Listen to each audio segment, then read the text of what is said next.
Hello, everybody. Welcome back to another one of my interviews here on Drip Talk with Blake DeSnake Roberts. I am back and I have a very special guest with me today.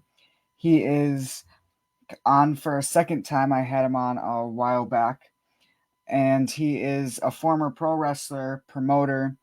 He's worked and wrestled for the companies ECW, NWA, ECWA, LAW, and much, much more. He was the promoter of LAW. He was a former member of the ECW, the Dudley family. He is no other than Chubby Dudley, also known as Easy Rider and Hell Rider, Bay Ragni. So we'll get him on in here, and then we will start on with the interview. There he is. Hello.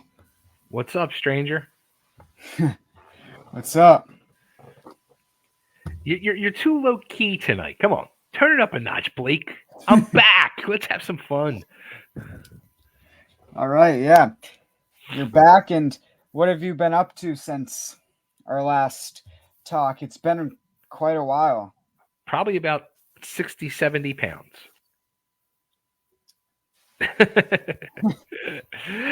So, yeah, there's a lot going on. I started doing a wrestling podcast about a year ago where I was going down the memory lane of ECW and doing reaction videos, the old TV shows, which then turned into doing interviews like yourself with a lot of the alumni of ECW, which has now turned into promoting a show. A huge show and wrestling convention at the old ECW arena. We just made the official announcement last week. Tickets went on sale, and it's with the legendary promoter of Philadelphia, my original promoter, who I trained at their wrestling school, and I was set to debut for them in 1992, but they went out of business. And that's the Tri-State Wrestling Alliance, the TWA, which was the precursor to what became ECW.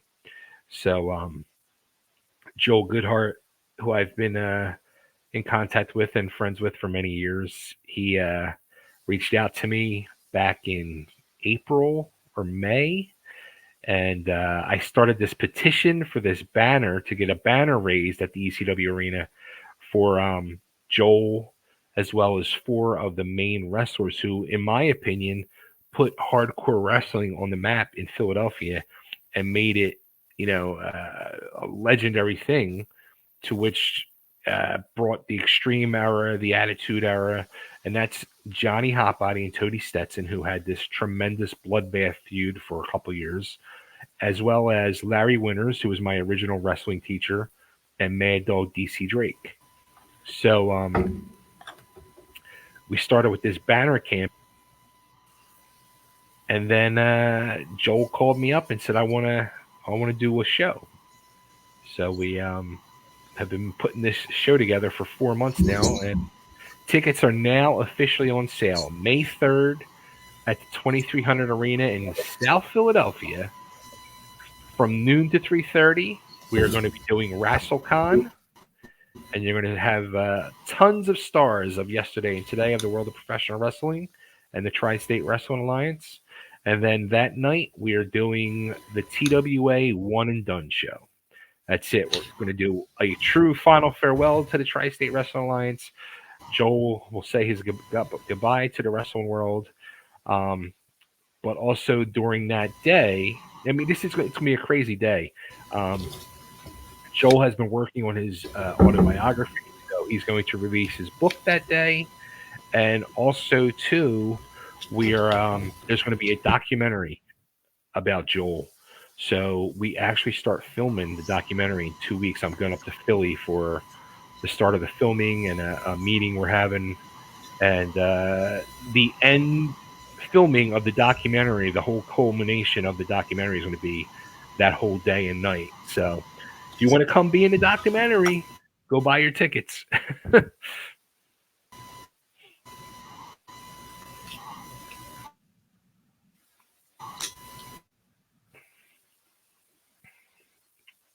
and Blake is having technical difficulty.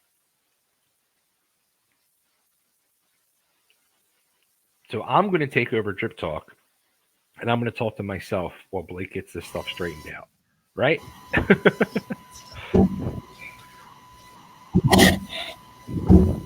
Tonight is not going so well. Apparently, my internet is going in and out. Sometimes it does that. Gotta love modern technology. Yeah, I know. And I live out of town, and I don't have the best internet here, so That'll it's do it. been like that. All right. Well, I thank you for coming on here again, and I hope this technology doesn't ruin our interview, and I can't wait to talk more wrestling with you. Well, come on. Let's do it. Let's talk. All right. So, the first question I'll ask you is, when did you start getting into wrestling? What made you want to do it? I first started getting into wrestling around it's probably about 10 years old, and became a fan, and then became obsessed with it in the early 80s, and then I kind of got away from it for a little bit, but then mid 80s at about 14, 15 years old, I got really into it because I found the NWA, and at that time I had found World Class and the whole Von Erichs Freebirds feud, and um, UWF and Mid South Wrestling. So I would find all this stuff that wasn't the cartoon that WWF was putting on, and I was blown away and sucked back into it. And I just thought, wow, this would be amazing to become a wrestler, but I had no idea how to go about it.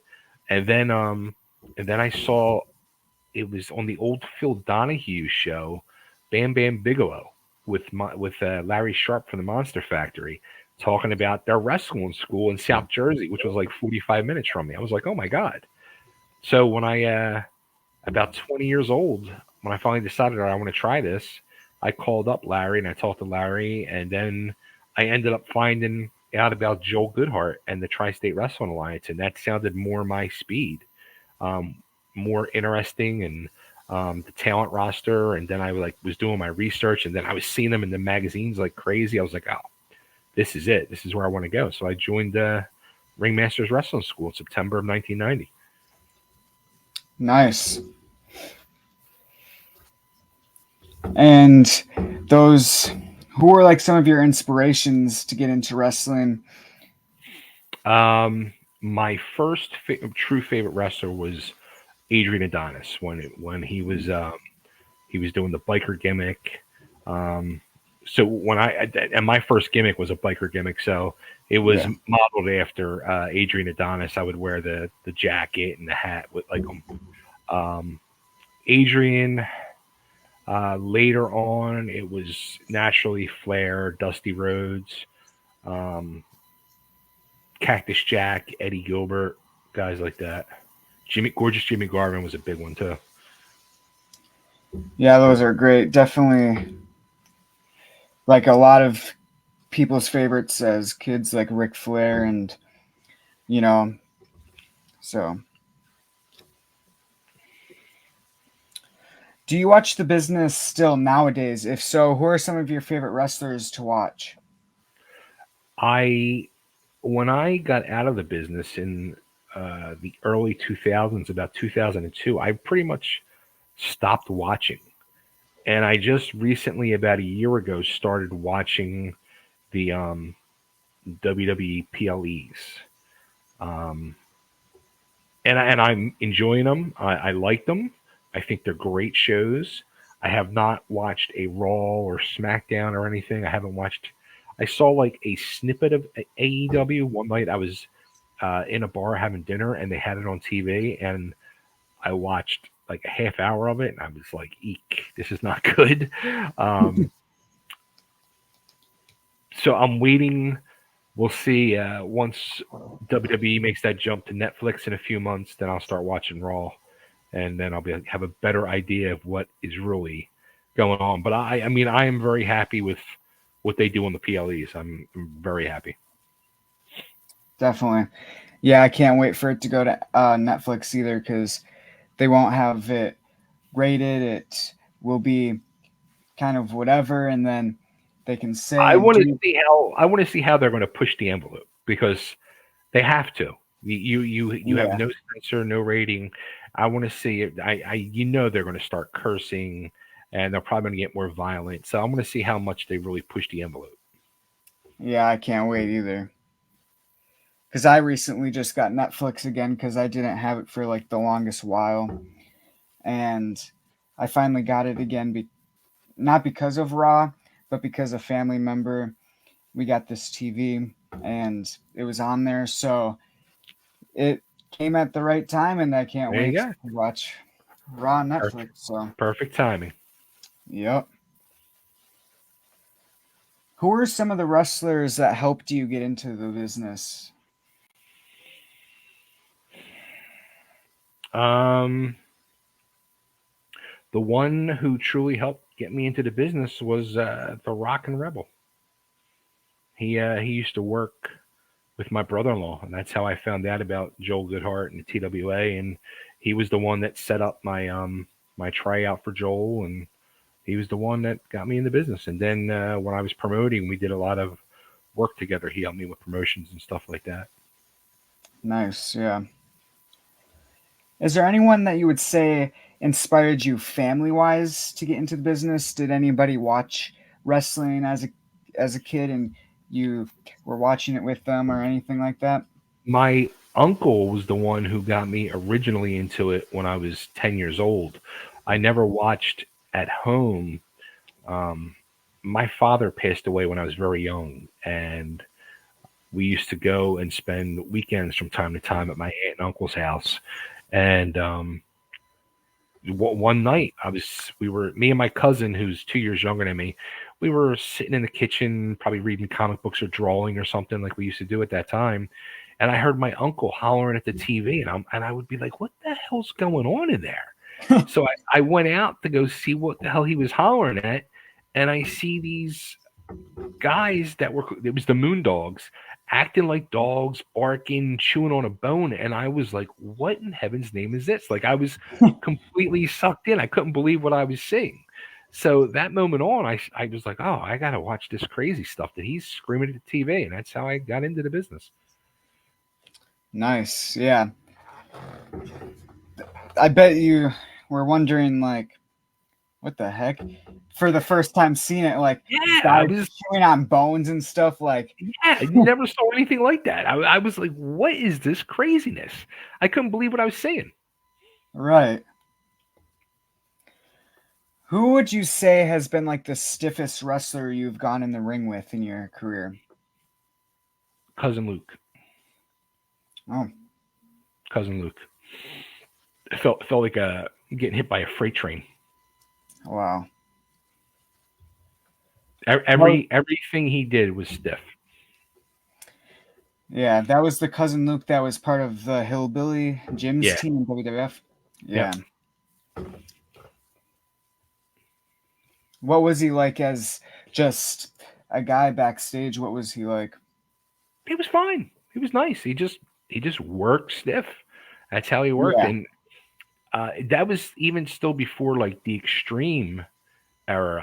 I was doing the indies as a Hell Rider. We were doing the tag team thing, and I got booked. I was on a show. Somewhere it was in New Jersey. I remember that. I don't remember who it was for, but I was booked to work Cousin Luke. And wow, I can still like kind of picture being in the corner and him uh, doing that splash in the corner, and I was like, "Holy shit, I'm dead." Yeah. Were you ever in like any type of school or amateur wrestling, or what other sports did you do growing up? Baseball, uh, like organized sports, baseball. Never did organized anything but baseball. Never did football. Never did wrestling. Yeah. Were you any ever in like any types of drama classes to help you out? No, Nope. In school, like I went to a Catholic grade school, so there was really no the only organized sport. Oh, I did organized basketball too. There was organized basketball, and that was it. Um, when I went to high school, I went to a public high school, and they had every sport imaginable. But at that time, I was um I was very into the music scene, and I was getting into like partying, and I was if people I used to get teased in high school because I was a chubby kid naturally, and I was letting my hair grow, so I had long hair, and I had a denim jacket and all the pins and the patches of all the bands that I liked, and the video from Twisted Sister came out, I Want to Rock, and they show that kid in the class getting hollered at by the teacher. So I'd be walking down the hall, and all the seniors and juniors would holler at me, "I want to rock," and make fun of me and all. And Mm, so I was like the headbanger stoner kid in school. mm. I was the John Bender of the Breakfast Club. Well, you showed them all. Now look where you are now, and I mean, I'm talking to you, so there you go. right. What did you consider to be a weakness and then a strength of yours in wrestling? Ooh. Um, weakness weakness I felt was just my athletic ability. Um, I just didn't have like you see a guy like Rob Van Dam or somebody like that can do all these amazing moves and do it gracefully, and um, yeah, I couldn't do it. I was truly just a punch kick guy.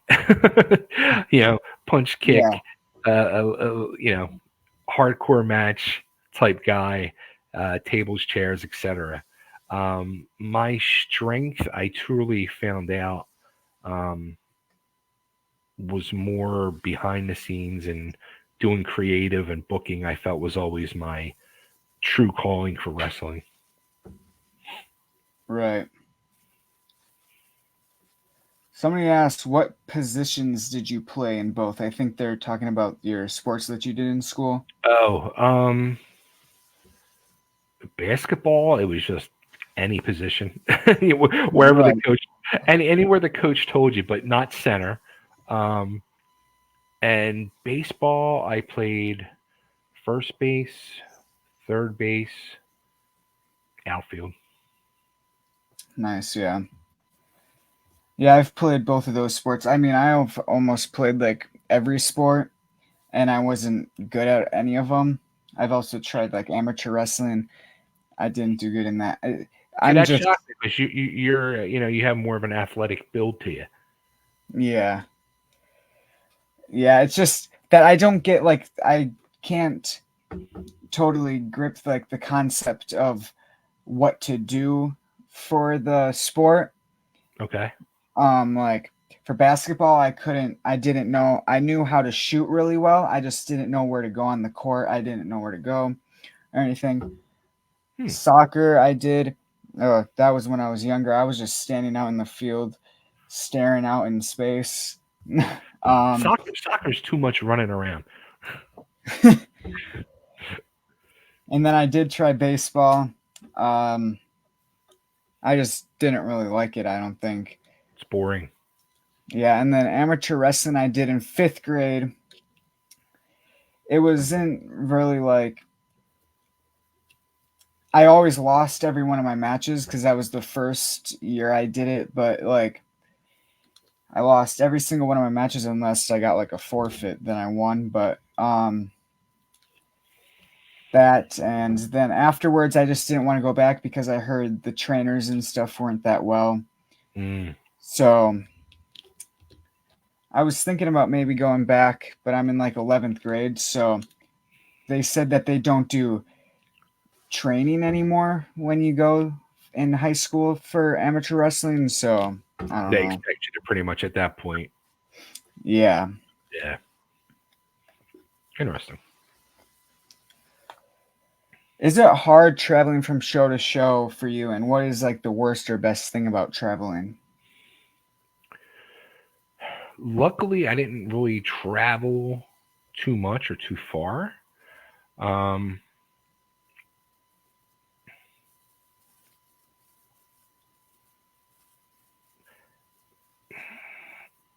it matters. I mean, it matters who you're with. It matters if you're alone. Um, some car rides can get very boring. There was sometimes there'd be partying going on, so you're partying in the car. Yeah. So yeah, I mean, it all matters. It all matters who you're traveling with. If it's going to be an adventure, it's most likely going to be an adventure. But if it's going to be fun, crazy, what it's going to be. And then the worst part is at the end of it all, then going back home. Right. What type of person were you in the car? Were you like the driver, the backseat sleeper, or did you just? I was probably usually the driver. If I was not driving, because I used to have sleep apnea very bad, then I would definitely be sleeping. I would fall asleep. Yeah. But yeah, yeah. But I was usually the driver because it was usually my car, so I was usually the driver. Oh yeah. All right. Yeah. With all them ECW guys, I wouldn't want to sleep. I wouldn't. Well, you know what? With the ECW stuff, I didn't really travel too much around with them. Um, that's why you didn't see a lot of me because I stayed local. I didn't go to the New York shows. I stayed at the PA shows or Delaware shows um, because my job. I had bills and stuff to take care of, and I made my most money on the weekends. So it would cost me way too much. I would lose too much money to take off work and then travel to New York and not get paid, Yeah. and then I wouldn't be able to pay my bills. So Right. Who would you say is like was your first opponent in front of a crowd, and how did you feel going into that first match? um, it was me and my tag team partner HD Riders, the Hell Riders. We had a tryout match for Todd Gordon to get into ECW, and Todd used to be the vice president of a charity in Philadelphia called the Variety Club, which was for disabled children. And he would do a free show for the kids. They had a camp in the suburbs of Philadelphia, and they had like a big indoor, not an arena, but like indoor, like almost like an indoor soccer field thing. So he would do a every summer we do a free show for the kids there, and that's where he would do like tryout matches and stuff. And that's where we had our tryout match. And our first match was against Stevie Richards, who I went through wrestling school with, and another guy by the name of the Delaware Dynamo, who I don't even. He was on somebody under a mask, and I forget like Yeah. who. I think his name was Jim something. I don't even remember. I haven't probably seen the guy since that match. He's probably one of the guys that disappeared. Believe me, there was many of them. There was a lot. A lot of guys would come into wrestling school and they would be there for a night, 2 nights, 2 weeks, 2 months. Some would come in, go through the training, get their debut match, and never come back again. It was weird, weird, weird, weird. Yeah.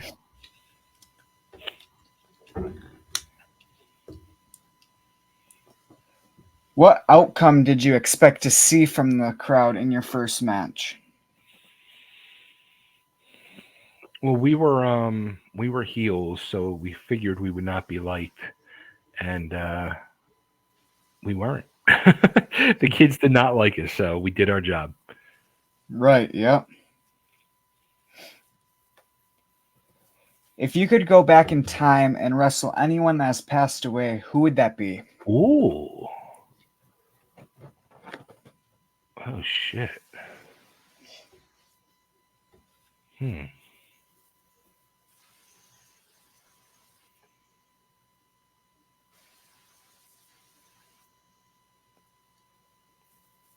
Adrian Adonis.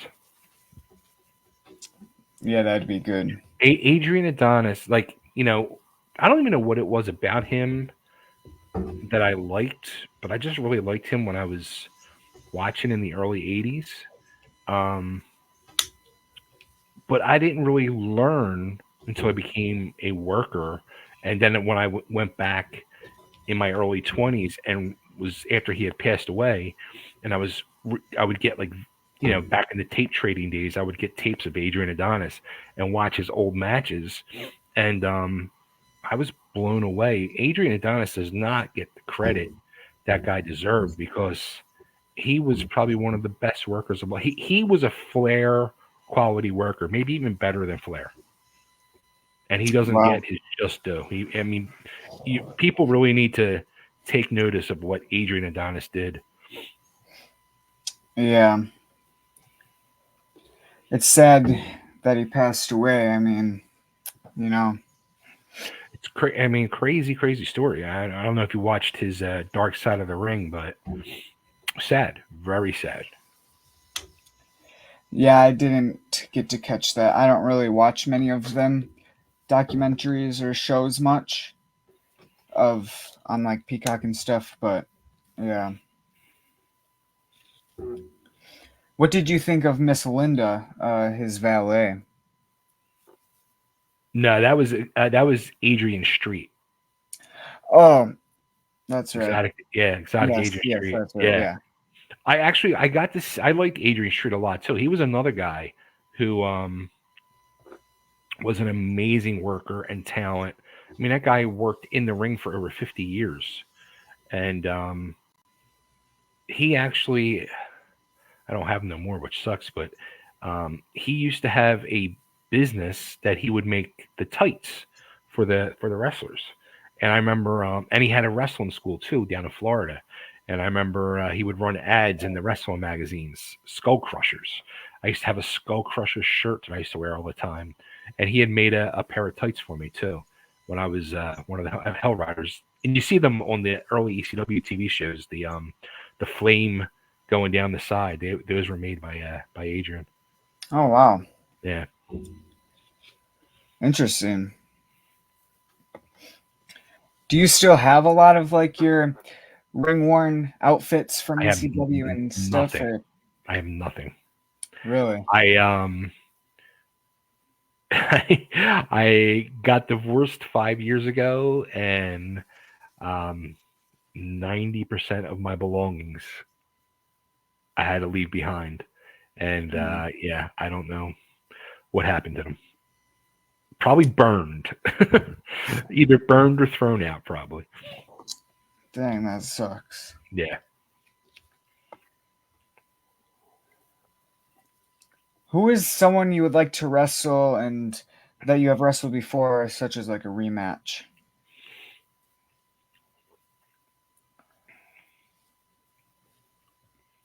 The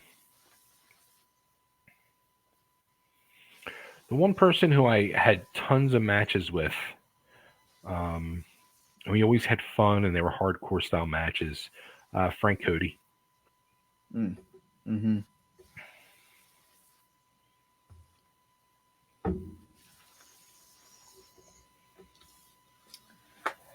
Do you usually get along or become friends with like most of your opponents?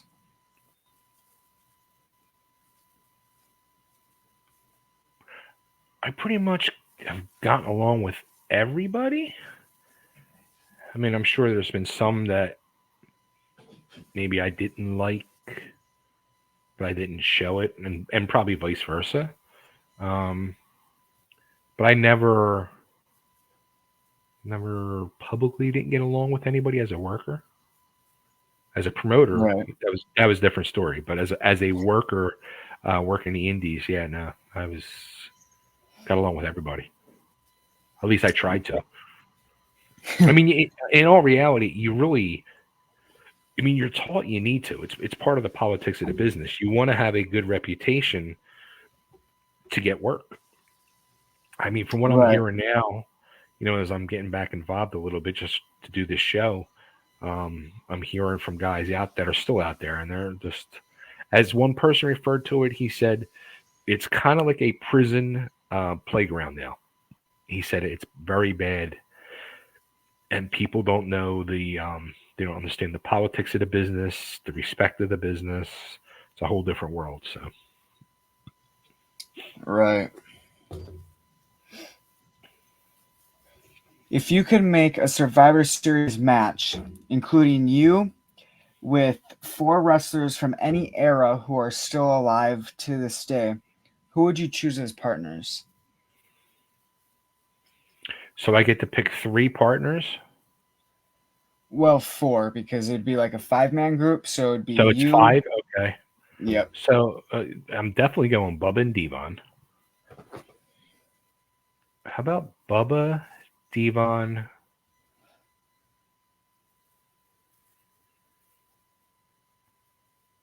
I'm going to get Adrian Adonis again.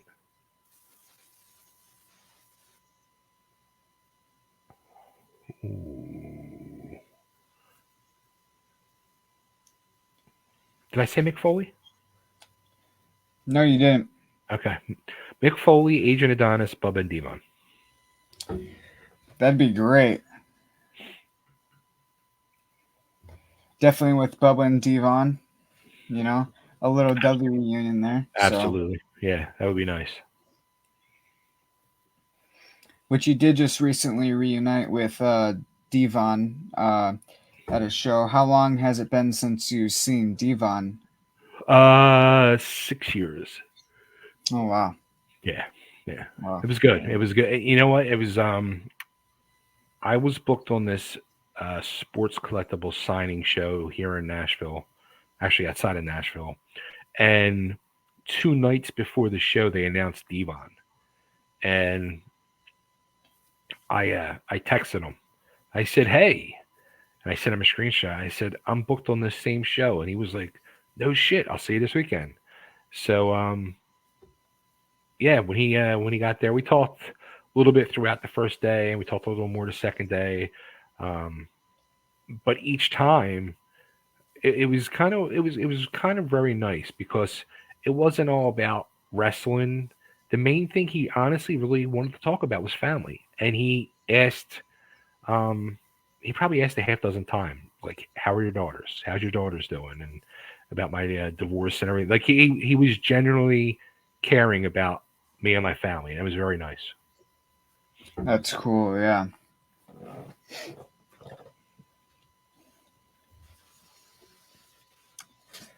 Would you rather be in a street fight or a death match? Do you mean these crazy death matches where people are going through like light tubes and all this other stupid stuff? Yeah. Yeah, I'd rather do a street fight. I don't like that stuff. Really Yeah, interesting. I think I'm all good for like a hardcore match, hardcore street fights, etc. But it's got to be done where there's a story to it. There's got to be a nice big storyline build up, not just like, all right, we're going to have a death match, and there's no story to it. It's just two guys, and next thing you know, they're lighting themselves on fire. They're jumping off a three-story building to go through a box of light tubes. It just, I don't, you know, people Yeah. love it. The workers love it, or they wouldn't do it. And I give them mad props and respect because I couldn't do it, and I wouldn't want to do it. But if like I would enjoy doing my hardcore matches that I did or street fights that I did, and I was quite happy with that, and I would feel good doing those. Doing what those guys do or women do, I wouldn't feel good. There's no way. Right. They kind of go beyond the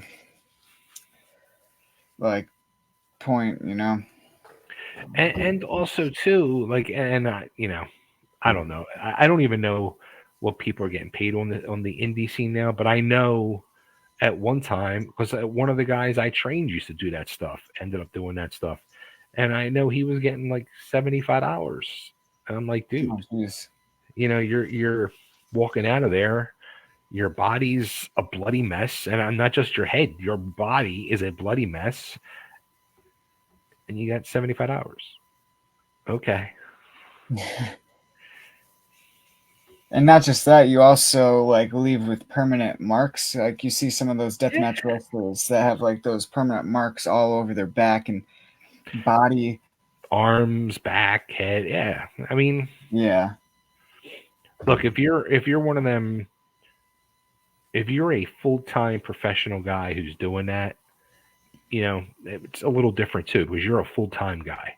You're not a weekend warrior where you're going and just doing it on the weekends and then you're going to go work your office job or whatever you're doing during a week. Um, so it's a little different. So it's just that whole world of those death matches, like I don't know. And even like the one they used to do, they started doing like exploding ring matches and stuff like that in Japan years ago, 30 years ago. And when they did the first one, I forget who it was. It was like probably like Onita and Funk or somebody.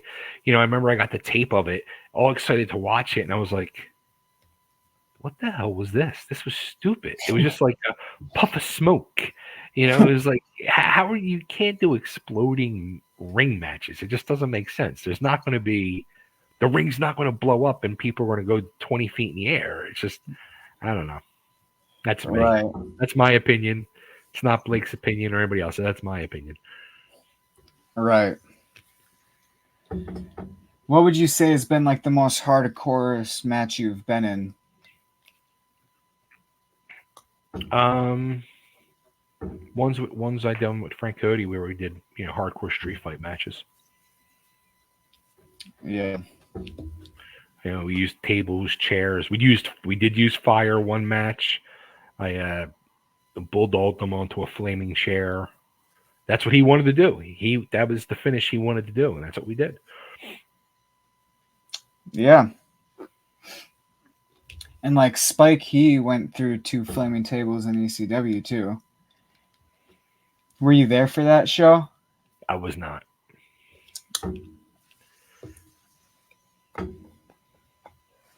Would you rather be in a blindfolded match, handcuffed to your opponent, or a dog collar? Dog collar. Blind. Yeah, I was looking doing a search for gimmick matches just the last few days, as a matter of fact, and I kept seeing blindfold matches come up. Why the hell do you want to do a blindfold match? Unless it's gimmicked and you can see through the blindfold, but there ain't no way. Right. Especially being handcuffed to my no. That just sounds like something that first off would not be a good match. Second off, could go drastically wrong at any time. Right, yeah. Because like with the handcuffs, if you fall down, Yeah, the opponent would have to fall down. I see broken wrist or something in somebody's future with that. Yeah.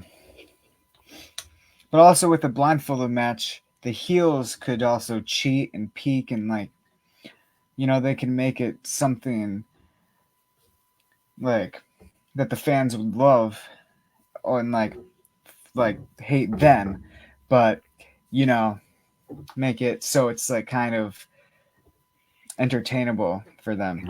Right. Yeah. Is there any piece of merch that you have or had that is sold out like pretty quickly?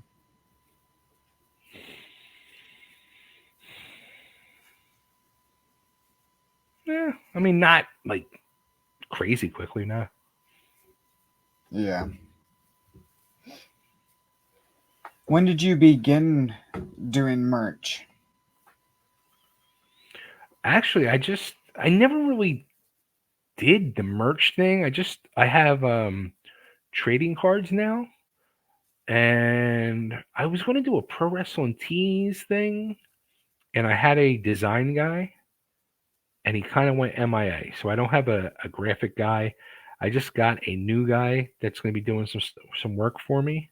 So I might go back down that route of pro wrestling tees. And now we lost Blake, and it's now the Bay Ragni show. So how about that? Oh, poor Blake. He's having a rough night. Let's see. When will he come back on? That's right. We are live. I forgot. So I guess I'm supposed to entertain everybody while we're waiting for Blake to come back on. Oh, here he comes. He's back. Yep, my internet kicked me off again. Damn. I just love when that happens.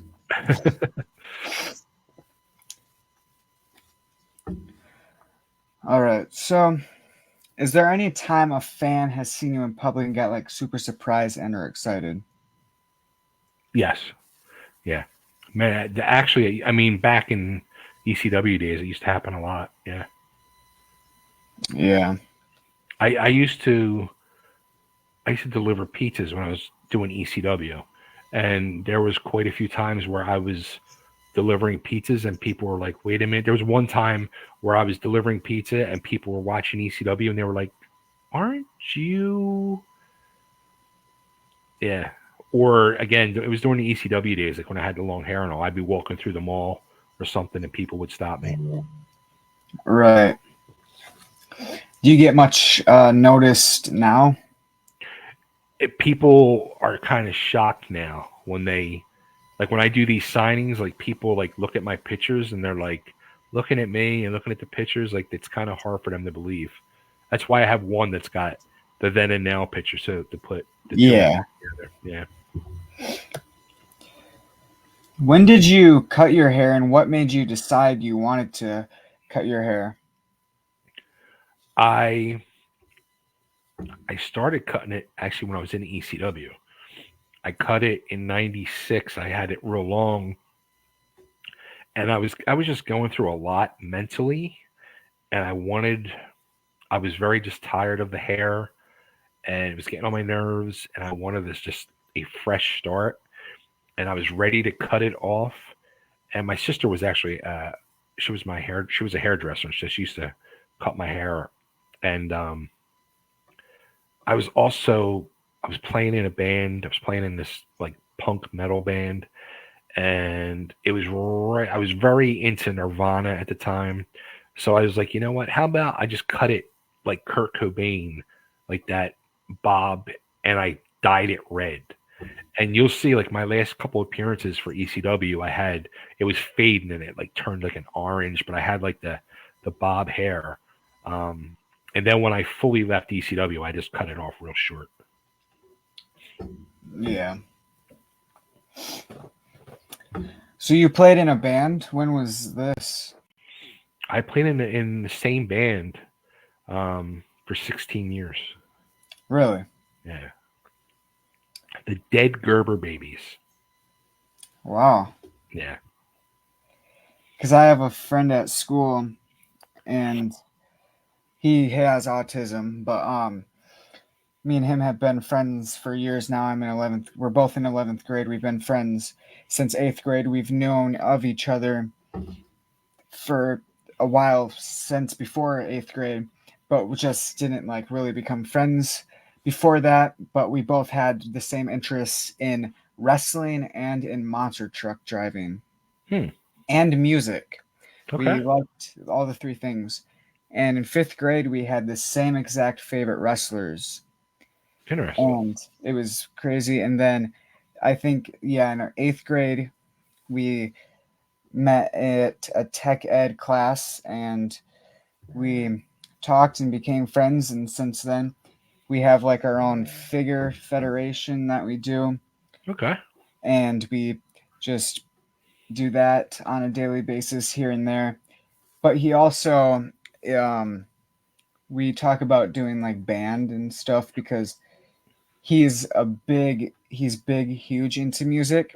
He Okay. knows everything about music. And he's like always talking about us being in like a band fictionally, and he would like to do it possibly in the near future.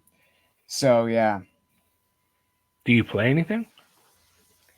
I play the trumpet for my Okay. school band, but otherwise not really. Okay. No, nothing else. I would like to learn the guitar, Do it. but Do it. I mean, you know how to play trumpet. I I bet you can, trumpet probably be harder. yeah, kind of. I can sing too because I'm in choir, so I have the voice. So Well, there you go. Or you can just be the singer. yeah, that'd probably be easier.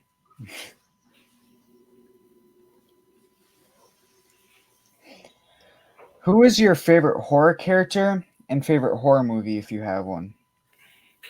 I am not a horror fan. Believe it or not. I just don't do horror. I don't want to be scared. Right. I've had a scary enough life. Do you have any like favorite comedians or anything like that? Um, One of my good friends growing up, Jamie Kennedy. Actually, okay. Do you know who he is? He was in the Scream movies. Oh, really? Yeah, he played I think Randy in the Scream movies. I think he was Interesting. killed in the second or third one. Um, but yeah, Jamie Kennedy, hysterical comedian. Um,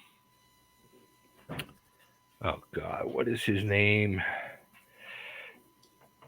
I can picture his face. He used to do my old show a lot. Roy, Roy Williams? Is that it? No. Roy. Robin? I forget his name.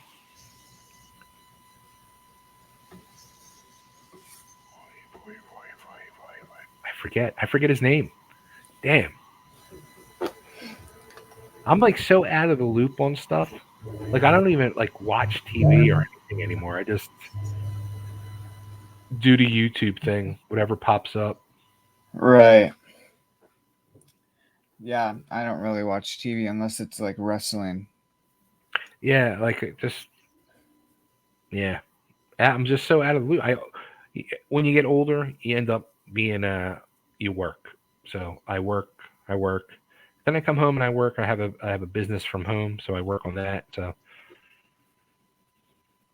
Right. Somebody says they want Chubby World Order shirts. yeah, so I started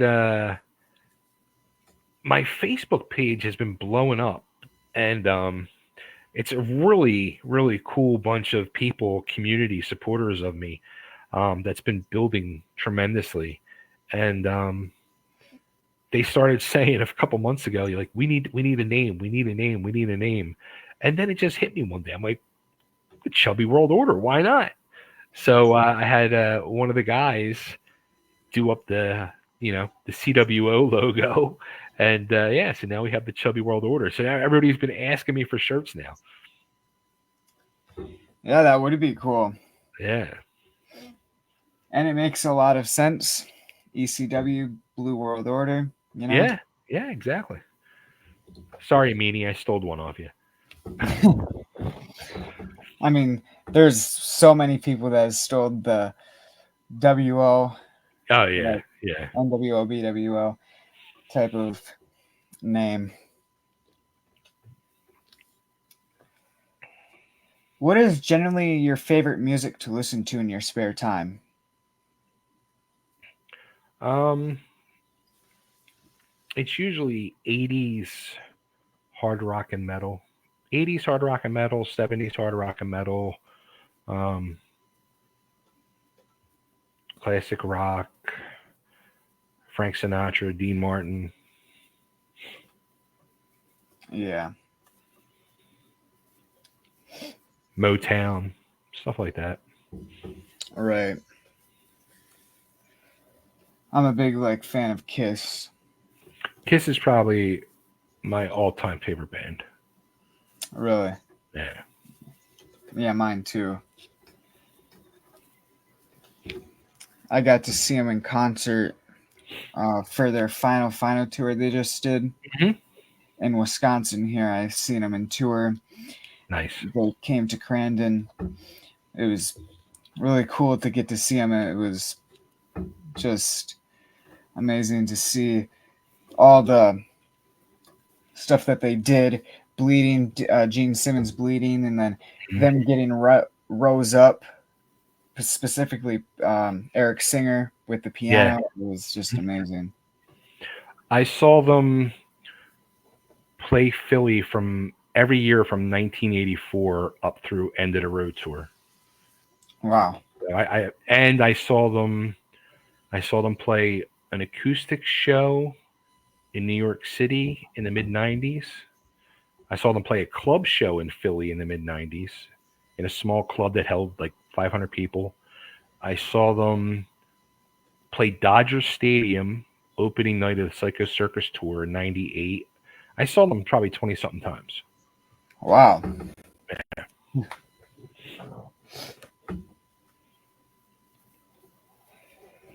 If you got to choose the stipulation for your match, what stipulation would you be choosing?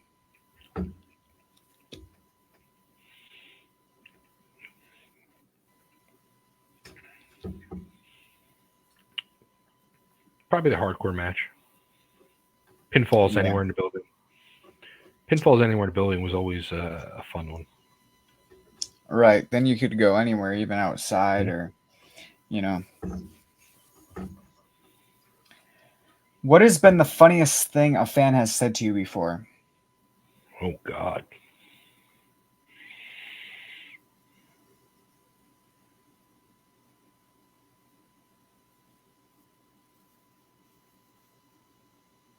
I don't even know. I could tell you who probably said it though, but I don't know what was said. It was probably Hack Guy John Bailey. He used to be. He was Oh, the guy, yeah. in all Hat the straw guy? yeah. And it would have to be John Bailey because John Bailey. I mean, he was either him or Stan the Fan, another famous guy in Philly. Those two guys were infamous and were Yeah. known. Even before ECW was started, they were known by the wrestlers. Even when at the time WWF or WCW would come to town.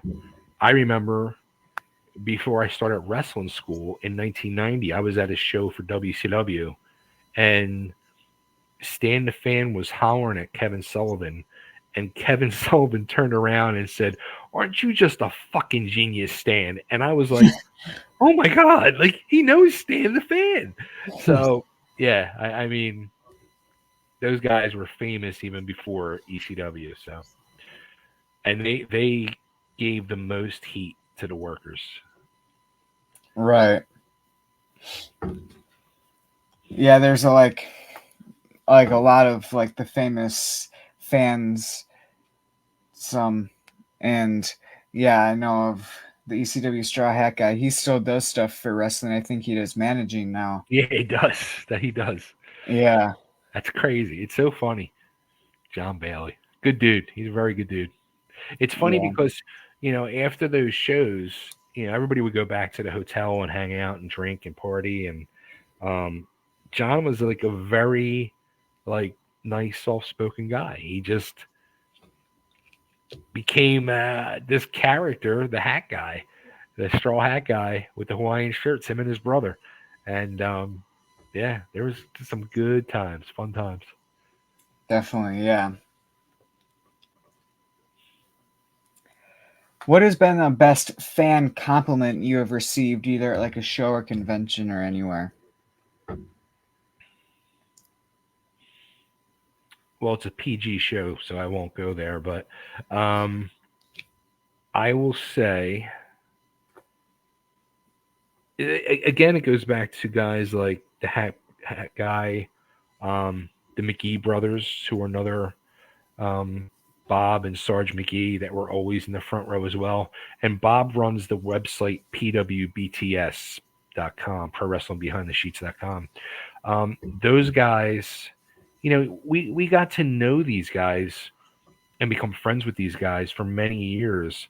And after the shows, you would go back to the hotel again, drinking some beers, hanging out. And then you would talk about the shows and you would break it down. And especially a guy like Bob McGee. Bob McGee's probably one of the most brilliant guys in and out of wrestling. Um, and he would really break stuff down very psychologically. And I would just like look at him like, oh my God, like this is deep. This is very deep the way he would break things down. And, it's funny because it would teach you, but then when guys like that would come to you after a match and compliment you, that's when you were like, wow, I did something good. Right. Is there any wrestlers that have given you like the best advice and or compliment?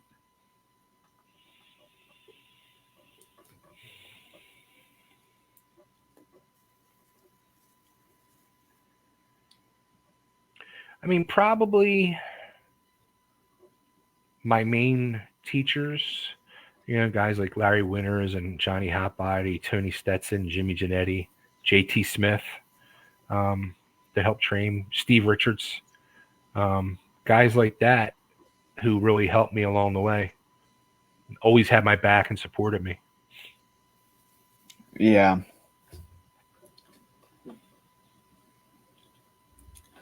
Do you like being a heel or babyface more in wrestling? I always felt it was easier to be a heel, but I actually liked being a babyface more. Yeah. Is there any reasoning behind why you like one more than the other? Um, it's weird because in Philly, it really didn't matter as long as you did good either way, you'd be over with the crowd. I used to say this too: if you can get over with the Philly crowd, you can get over anywhere in the wrestling business. So, um, I guess because I never liked my own personality. I just didn't like to be hated. I would have rather been Right. cheered than booed. Yeah. And then you get to sell like your merch more easily than you This, are a heel. this is true. Yes, there was some guys who would, if they were a heel, they would say, "Please don't put me out until after intermission. This way I can go out and sell my gimmick and try to make some extra money, and then go out and be the heel."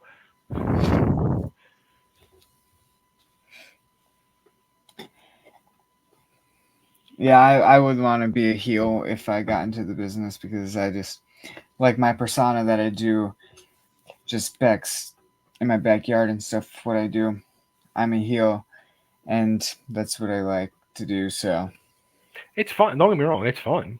It's yeah, absolutely fun, especially when you like in Philly, you're going to be loved either way. But when you go outside of Philly and you go to them true old school style crowds that really will get on a heel, it's like being a face because the success of razzing that crowd and getting that heat. You know, you're right. I don't even know if I could be a face. I mean, it's hard. That's the thing. It's hard to be. That's I think that's why it's hard to be a face. yeah, Part of it's luck. I mean, you got to be in there with the right person to get that heat to get you those pops. right. Because I think it's more easier to be a heel because you can look upset, mad. You can just look angry and just not even interact with the fans. You don't have to do anything. But as for a baby face, you have to interact with the fans. You got to be all cheery, all glad and happy, and I'm not really like that as like as if I was in like the wrestling. Come on, Blake. We gotta get you cheery. It's I don't know how to like do that like that. So You can learn. If you can learn the trumpet, you can learn how to be cheery. yeah.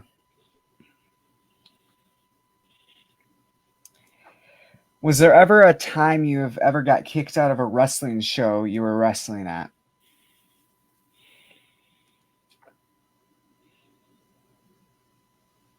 No. Mm-mm. You mean like by the promoter or somebody? By anyone? No. Nope. I'm guessing you've witnessed it multiple times though. I mean, I have seen people get kicked out, or I mean, I've thrown people out. I've thrown workers out of my locker room. Yeah. Was there any time you've hit a fan member or wanted to? I never did. I'm sure there was probably a few that I wanted to. Yeah. Yeah. Definitely probably during ECW because some of the fans could get rowdy and You know, the funny thing is, like, that crowd, for the most part, just became a giant family. So you ended up kind of knowing everybody on the other side of the guardrail. yeah. What would you do if a crowd member came out of the crowd and attacked you? Has that ever happened, or have you ever witnessed that happen to somebody? Or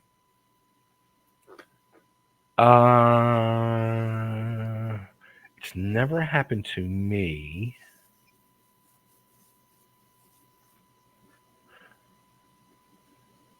I'm trying to think. There was, I think, the second show I promoted. I I had a wrestling school at the time too, and I had my first two students were in their debut match, mm. and one of the kids they were young, they were in their early 20s, both of them at the time. One of the kids' uncle, he thought it was real, and when his nephew was getting his ass kicked, he freaking jumped in the ring to save his nephew. It became a whole, yeah, it was, oh yeah, it's interesting. Yeah, Yeah. yeah, I've witnessed at a wrestling show here that one time. So there's like this heel manager that we have that does the wrestling shows around here, and there was this guy in the crowd. He was getting all upset because the heel was saying stuff and was being a heel, and Hmm. this fan got so upset that he thought it was actually like real, and as of like not putting on an act, he thought, and he got up, went in his face, and was starting to yell, almost put his hands on him. Um, so, and he had to be, I don't think he was escorted out. He was just talked with and stuff. So, Hmm.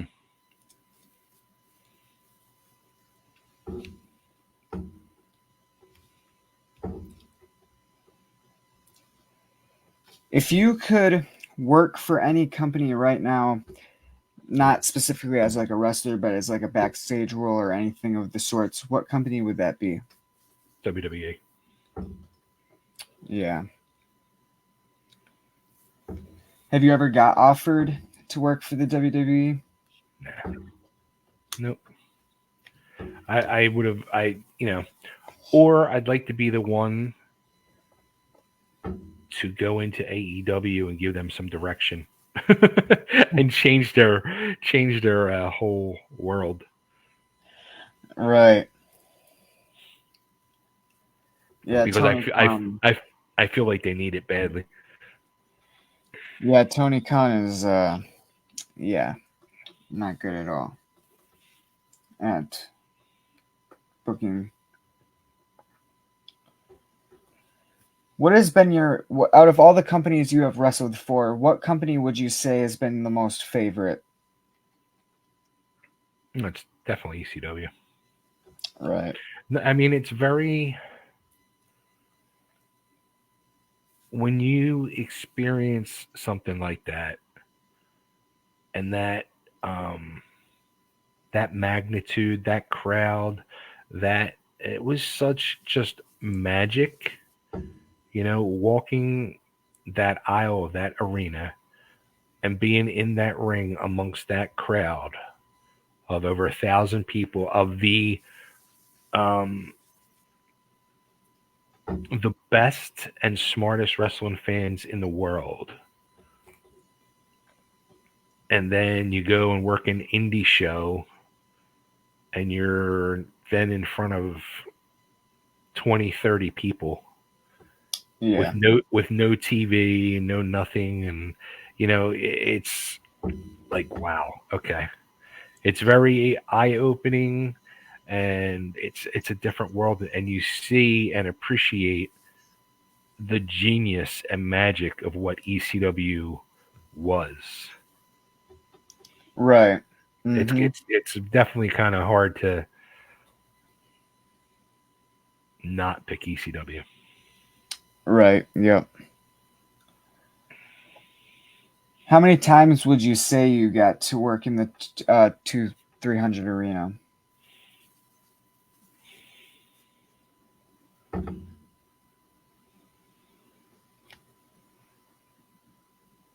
I don't know. I never had an actual match in the arena, just all ringside stuff. But I mean, I would imagine at least 12, 15 times I was out there. Oh wow.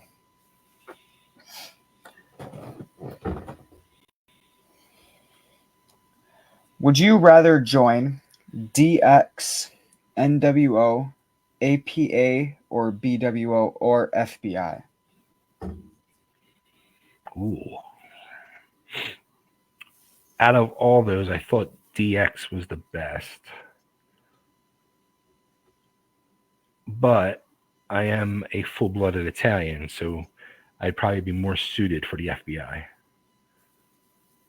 Right. And I just added that on the spot. That was good. I actually never had FBI on the list. That was So, good. Good call. and I didn't know you were Italian. Mm-hmm. So, yeah, that would actually be pretty good. And I think you would have done well in also BWO because as your comedic Yeah, persona that you did, I think it would fit well with BWO. I think me and if Meanie didn't get that whole spot in that, I think me and Meanie together could have been something funny and interesting. Right, yeah. As like a tag team, that wouldn't have been bad. Mm-hmm. If you could have had any band or singer perform your theme song, who would you want that to be? Mm.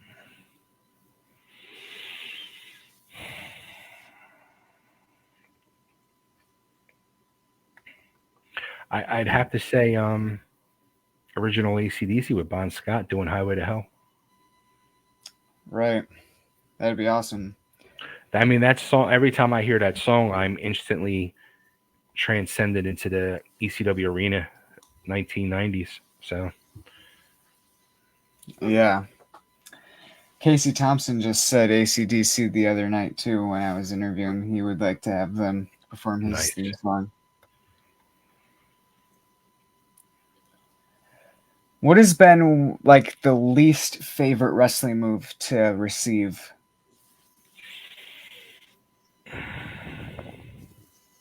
The top rope power bomb from the Pitbulls, Oh, yeah. the super bomb. Did it hurt afterwards? And I had a bad concussion after that one. mm, I didn't know where I was, and Bubba, and I think it was, I don't remember who it was. It was either Bubba and Big Dick or Bubba and Dances. Literally, like drug me back to the locker room. Like my legs were like limp and dragging as they. mm.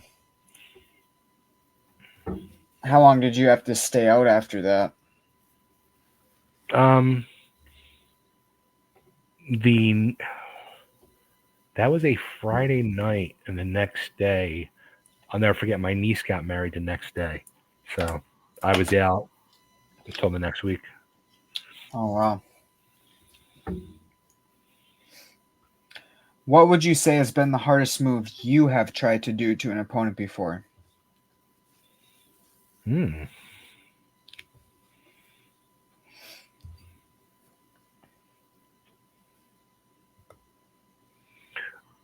Probably just trying to do anything going up off the ropes because I could never get onto the top.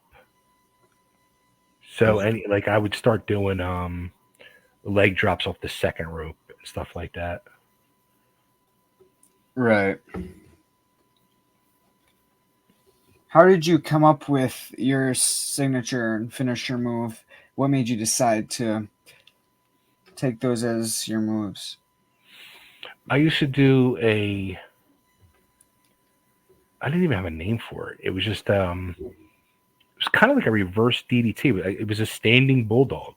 The bulldog had become like a real the Steiners were doing that top rope bulldog, Oh, yeah. and the DDT was also very popular, and it happened by accident. I just got set up into it, and I had somebody. I was like, "Ooh, what if I just do like a standing bulldog?" And that's what I started doing. Right. I mean, I think it fit well and it Hmm. went well. So, is there any reasoning behind why you didn't really get to wrestle much in ECW and you were more of like the manager type guy? I have my suspicions. It goes back to politics of the business. Um, Number one, I didn't go to all the shows. I didn't go to the New York shows and stuff like that. So they really didn't know when I was going to show up. Um, and that was because I was not getting paid. So I wasn't going to take off work, like I said earlier, to travel to those shows. Right. So they probably figured I was undependable. And also, too, I was very good friends with their main competition, Dennis Carluzzo, who ran NWA New Jersey. And I actually went and worked for Dennis one night over going to ECW because he offered to pay me very generously to come work for him. So I did, but after I did it, the whole time I did it, I felt like a piece of shit. And I said to Dennis afterwards, I said, look, I love you, but I got to be at ECW. Because again, even though he had a good show and there was, 400 people there, it wasn't the ECW arena. And I was Yeah. like, I'm giving up ECW, TV, and the arena just because you're going to pay me. That's not going to, you're going to better my wallet, but you're not going to better my career. Right. So I think when I did that, that really pissed them off as well. Mm. Who came up with the idea of giving you that persona of, was it you that came up with the idea of just going out there with food and on Paul. the side. Nah, that was Paul. Really? Hmm. Did you like the fact that he came up with that idea, or were you? I mean, I wanted to do something else, but when he gave me the gimmick, I thought, okay, let's have some fun with it. This could be something. I thought it could be something way funnier and entertaining, and I thought they dropped the ball on my gimmick, and they didn't utilize me at all. But again, they probably felt I was un, you know, undependable or whatever it was. And that's partially I never.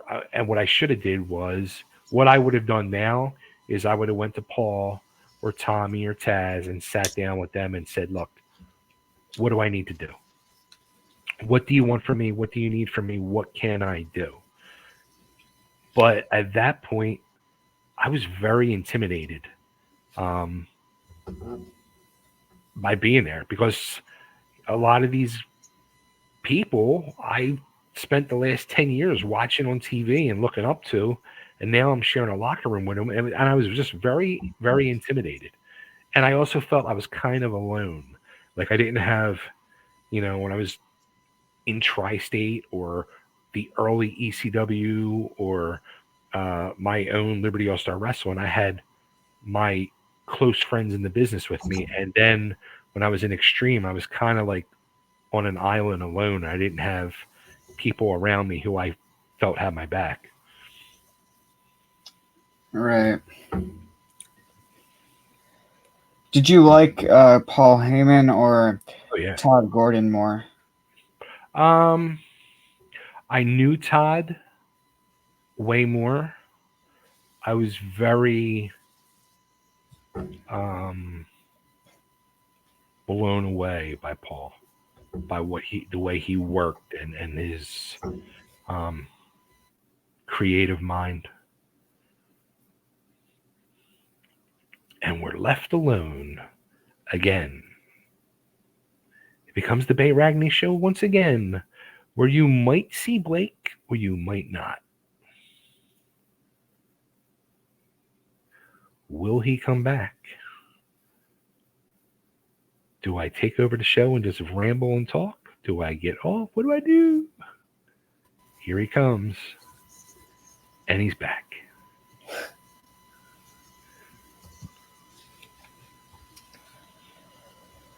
What usually got you hyped for a match that you were going to be in?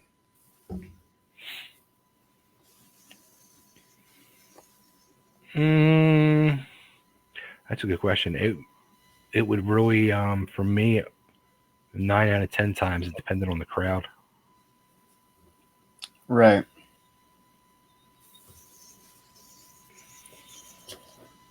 Like the level of what the crowds or boos and of them giving you, and like the Hmm. amount of I people I there. always yeah, I always fed off the crowd. Yeah. Yeah. Have you ever wrestled or done anything in Wisconsin before? No. Nope.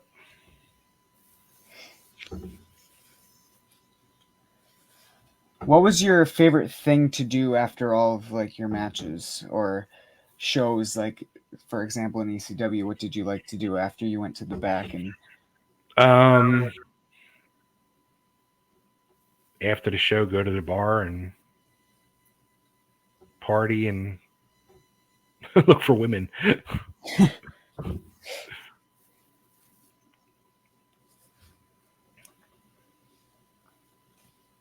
there was not many women in ECW besides being valets, I would say. There was a lot of fans. That's right. Yeah. There was very very much a female fan base. Yeah, Yeah. and they were amazing.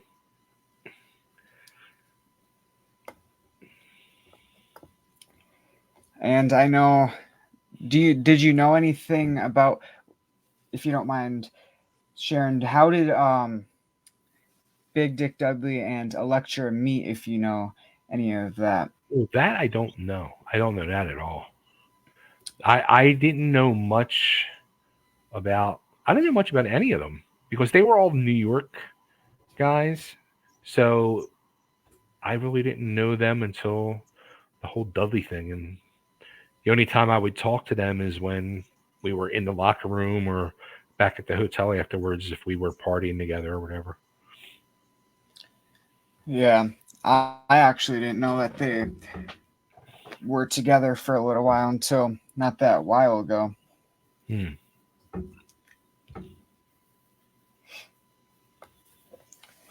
What has been your most favorite venue you have wrestled or worked at in your career? Probably the 300 arena. Yeah, without a doubt. Without a doubt. Yeah. Has there been any times you have accidentally broken out of your wrestling persona? Ooh.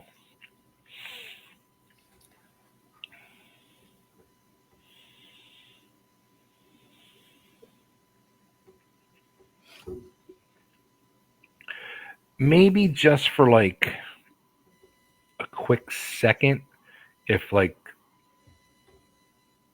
a family member or something was at ringside, just to like a quick hello. Otherwise, no. Yeah. Have you ever gotten embarrassed in a wrestling match due to a mistake or anything? Um, Probably, or a fart in the ring. Take a bump and you fart.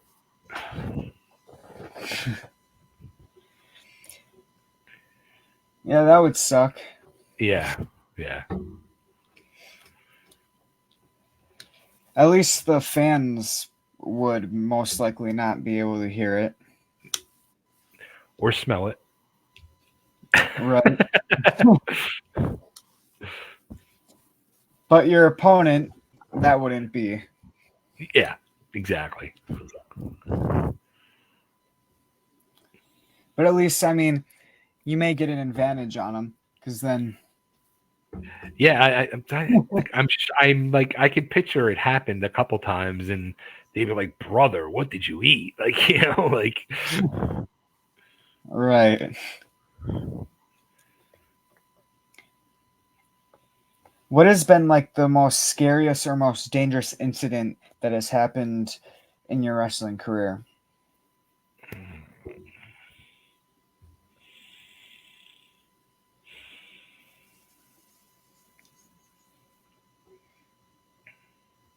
I mean, I guess to me, the top rope power bomb from the pit bulls. I broke my ankle while training in wrestling school. Yeah, those were the two worst things to me. Right. Is that like one of like your worst injuries as well? Yeah, yeah. My ankle snapped. Yeah, and then I was out for like 6 months. Oh, wow. Yeah. What has been the worst pain you have caused to an opponent before that you know of?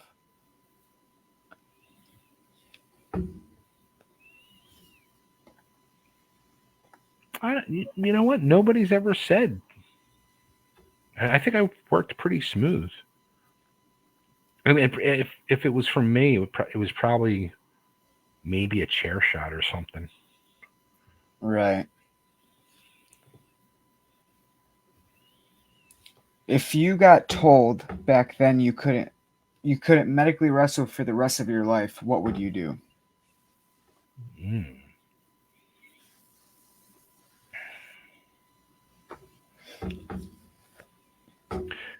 Ooh. I mean, it depends on what the injury was.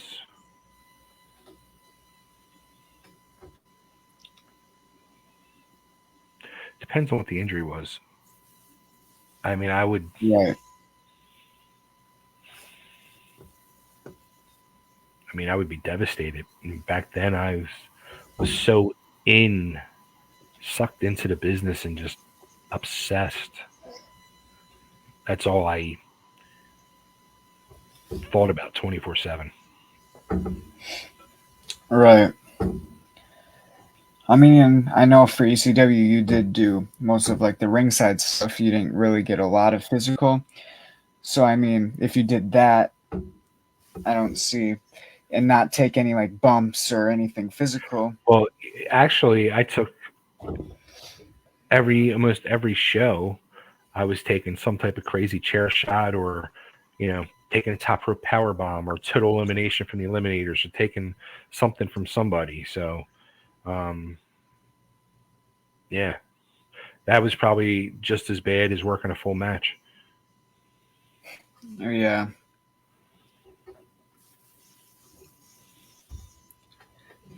Who would you say has had like what has been like the worst attack you've gotten at ECW from a wrestler? Chair shots from Devon. Hmm. Oh yeah, was that at the pay per view in I think 1993? You Devon turned on you, dances, and Yeah, 90, it was 95 or 96, but yeah. I mean, I've like when people will send it to me, or if I come across it online, and I see some of them chair shots from Devon, I cringe. Like, yeah, right.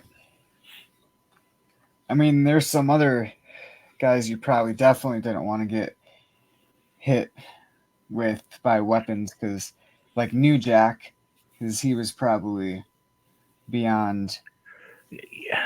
New Jack was cool with me, so I don't think he'd have been too bad. Um, I took a cane shot once.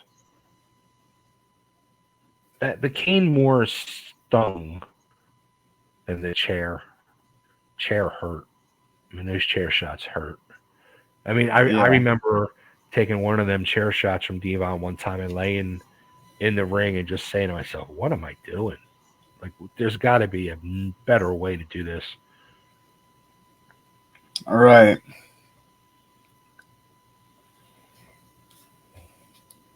Is there any type of achievements that you have like won in your career? Is there any achievements that what? Well, let me put it like this: any like achievements you have achieved in your wrestling career? Eh, nothing that I feel was like overly spectacular. You know, the fact that to me, the fact that 30 years later, people like yourself and all these other people that reach out to do these interviews with me, those are achievements to me because, I didn't have this big, illustrious career. I just happened to um, be lucky enough to get put in the Dudleys because I looked like a Dudley. And I was friends with Steve Richards. And that's how it happened. And I lucked out, and I just happened to be part of wrestling history and one of the most magical moments in the business ever. Right, So that's my achievements are being able to talk to people like you 30 years later. And I think my biggest achievement in the business will be on May 3rd, 2025. TWA one and done at the 2300 Arena because I get to work with my first mentor in the business, Joel Goodhart, and Joel has turned around and given me the keys to the castle and let me be the booker for the show.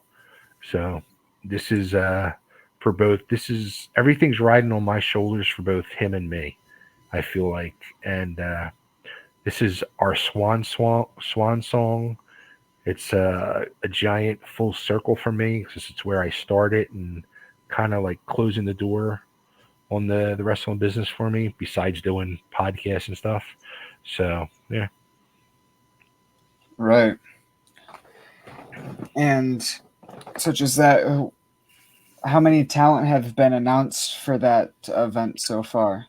So because it's so far away, I will Right. say this: the show is pretty much 99% booked. We have the wrestling convention in the afternoon. We have a ton of talent booked for that already. We are going to basically make weekly announcements for the next so many months and do a slow build up. So the only talent we've announced so far, we announced the other day, was the first guest for the convention, and that's Sabu. Okay. Cool. And if you can share, is it more of like the generation of like what generation is it more of the side of wrestlers For the convention or the show? for the convention, if you don't mind sharing? The convention is going. The convention is going to be more the old schooler style that had something to do with the TWA, but we're also going to have the stars of the show that night on, which is going to give you a mixture of new and old. Nice. So kind of like battles, battleground kind of. I think that's what it's called. They If have. I mean, if you want to say that, I don't want to say that. I think it's going to be more TWA. All right, yeah.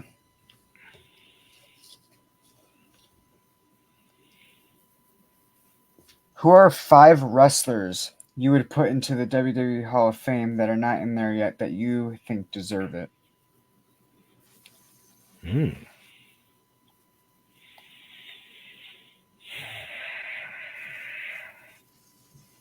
that's a tough one because I don't know who's not in there offhand.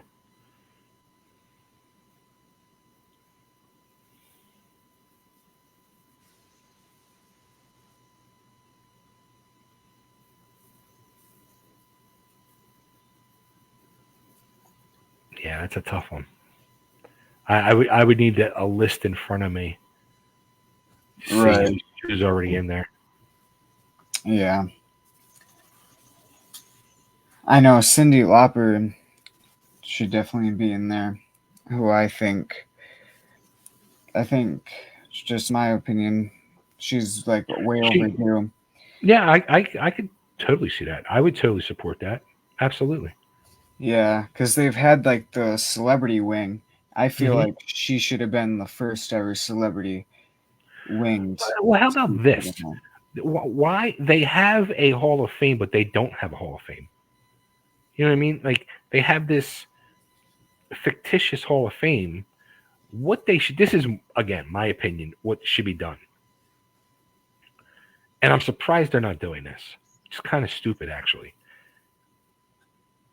The WWE recently listed for sale Titan Towers, their office building for the last 30, 40 years up in Connecticut. Why don't they take that building and transform it into the WWE Hall of Fame? There's not a more perfect spot for it to be. Have a physical standing wrestling WWE Hall of Fame. And now, I mean, let's face it, that property's probably been free and clear and paid for decades. You have a rent free property pretty much, and you can now charge admission for people to come into the WWE Hall of Fame instead of doing it a traveling sideshow once a year for WrestleMania. Now you have this freestanding thing. If anybody at WWE wants to come consult me on other future things they should do, I'm here. I'm easy to get hold of. Or Tony Khan, if you need some direction, I am here. So You know what? I actually like that idea. That's actually, I think that would actually be pretty cool to see. it's like it's so simple, easy, and a stupid idea that it works. It's what should be done. Right. And then I think like have maybe like like people could go in there and walk around and look at it. Yeah, yeah, of Because like course. they could have like plaques up of the wrestlers who've been in Just there. like just like the Major League Baseball Hall of Fame, the NFL Hall of Fame, all these major things have a Hall of Fame where the fans can go and visit and see and walk through it and go through the memory of emotions and the history and everything. And then as you're walking out, oops, there just happens to be a store to buy merchandise. I mean, hello, I don't Right. understand. They do it for all these big PLE shows, whatever town they're going into, if it's for WrestleMania or SummerSlam or Royal Rumble, and they bring the traveling sideshow and they have the big store or shop. Well, you can have a freestanding one that's pretty much free and clear. It doesn't make Right. sense. It doesn't. It makes zero sense. I agree with you on that. Yeah. And then they could have like their wrestling gear, the Hall of Yeah, Fame's wrestling gear, yeah, of course. stationed in like uh I mean, each person they could put a mannequin up with like their gear on the mannequin. Yeah, yeah, and then tell like some on like a thing, tell right. something about them, Yeah, and you know. I know. I'm after I'm going to start the campaign. I'm going to start tweeting out to WWE since I'm doing this banner campaign to raise a banner for Joel and Johnny, Tony, Larry, and Drake. I'm gonna start contacting WWE. I'm gonna throw my hat into the ring there and say, hey, what are you guys doing? Why are you not doing this? Right. I'm gonna tweet them tonight. I'm gonna say me and Blake we're coming to work for you. Sounds good.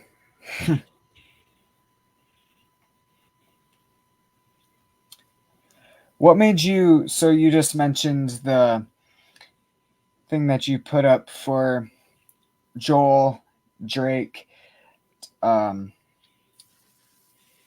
Winters, and a couple of Did the you other. did you sign my petition? Look, you I don't don't. know.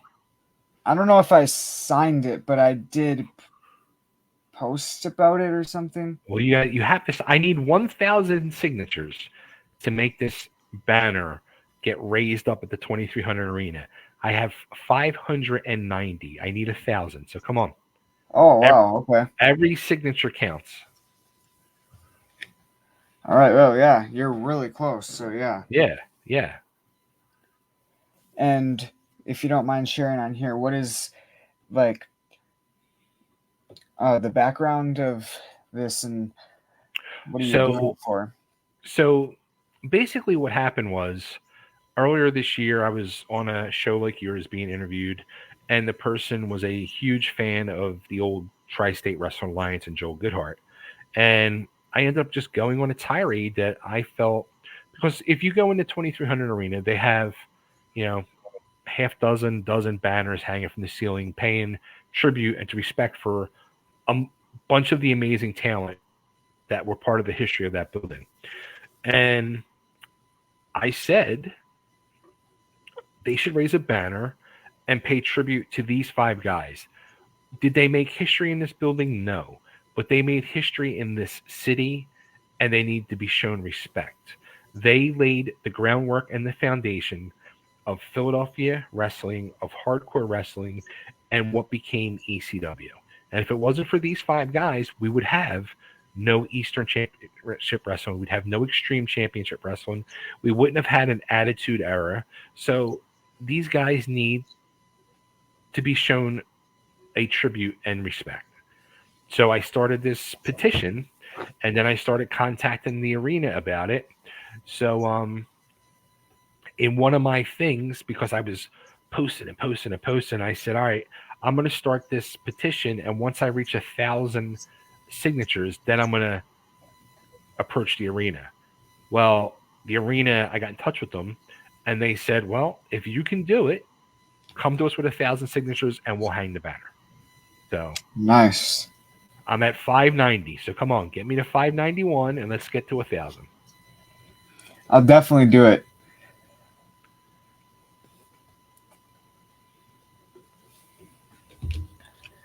What are 4 words you would describe your wrestling persona?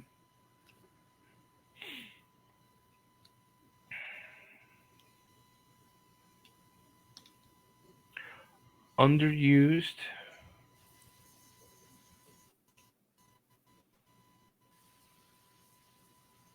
wasted, as in wasted talent. Um, Funny. Hello to Sam the cat. Sam, say hello. Oh, And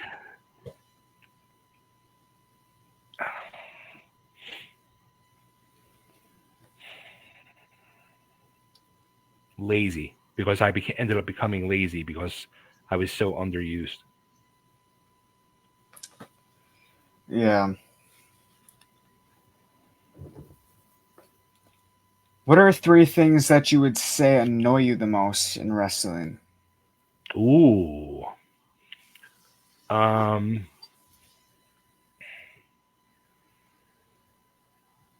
Things that don't make sense.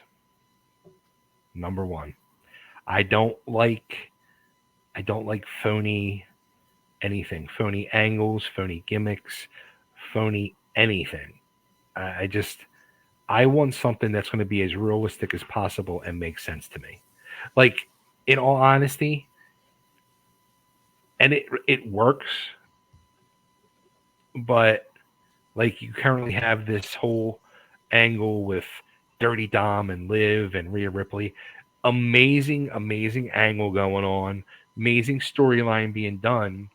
But the simple fact, knowing that Rhea Ripley is married to somebody else, Dom is married to somebody else, eh, and I'm sure, I mean, all the fans aren't smart fans, so, but I guarantee at least 25% of them know. So, Yeah. you're stuff like that bothers me. So that bothers me. Um, Weak looking um, punches or kicks drives me insane. Weak looking punches, kicks, chair shots, stuff like that. If you're going to do it, just do it. Um, and dumb finishes. Dumb, dumb, dumb finishes. I Right. wish I remember there was one recently that drove me insane. I was just like freaking out on one of these PLEs. I forget which one, but yeah. Yeah.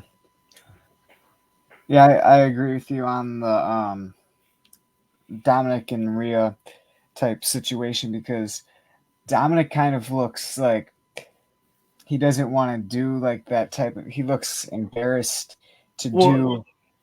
see, that's the thing, and you're picking up on it. And they, um, they both, like, Rhea got married a year ago, and Dom got married like 6 months ago. So the two of them are in committed. They're in marriages, and Liv is in a relationship with, not Oh, Gunther, but oh, his Dallas. it's one of them, whoever.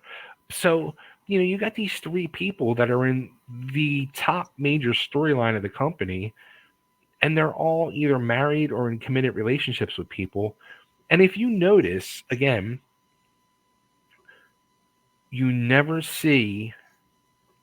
I mean, Dom's always got his arm around Liv, et cetera, but you never see them kiss. He's always just giving her like these little kisses on the forehead, or on the head. He never kisses her on the lips, or it's a kiss on the cheek or something. It's never, because they probably said, like, look, we're married. I can't be doing this. You're putting me in a bad situation here. Right.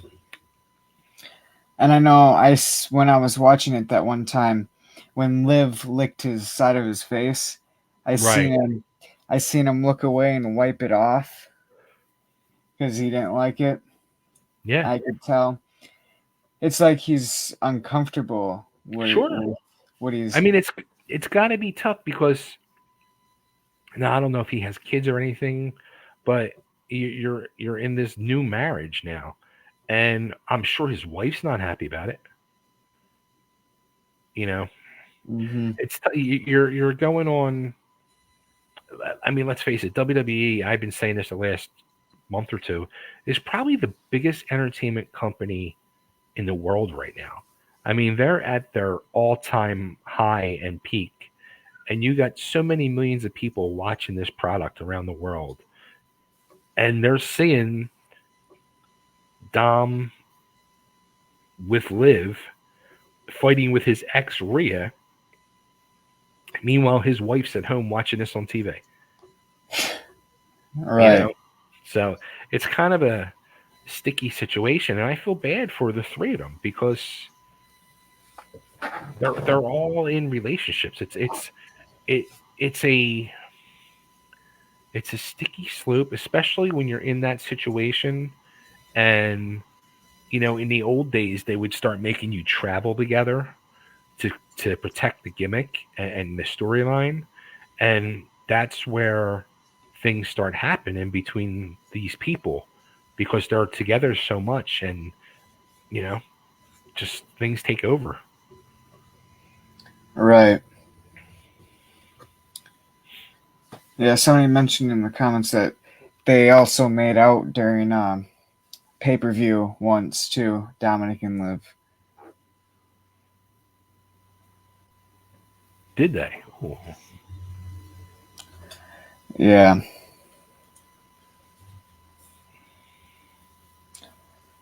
If you are upset or anxious during or before a match, what do you do to help yourself calm down? Mm.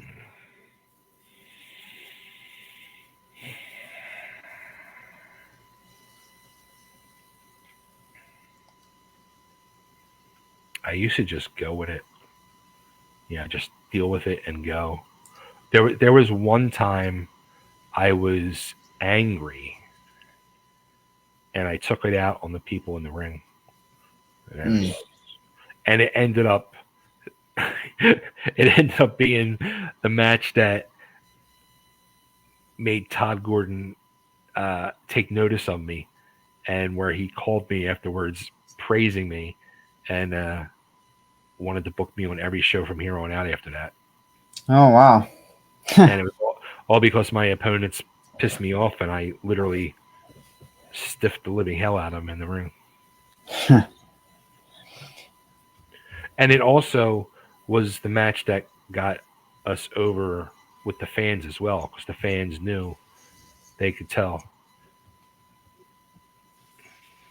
Nice. Yeah. Maybe you should have. Maybe you should have been upset with all your matches. Maybe.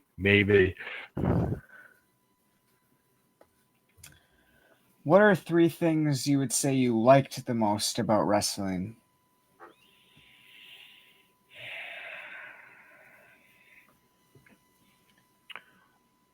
I loved the crowds, the creative, and the after parties. Right. If you could have wrestled anywhere in the world, where would that have been? ECW arena.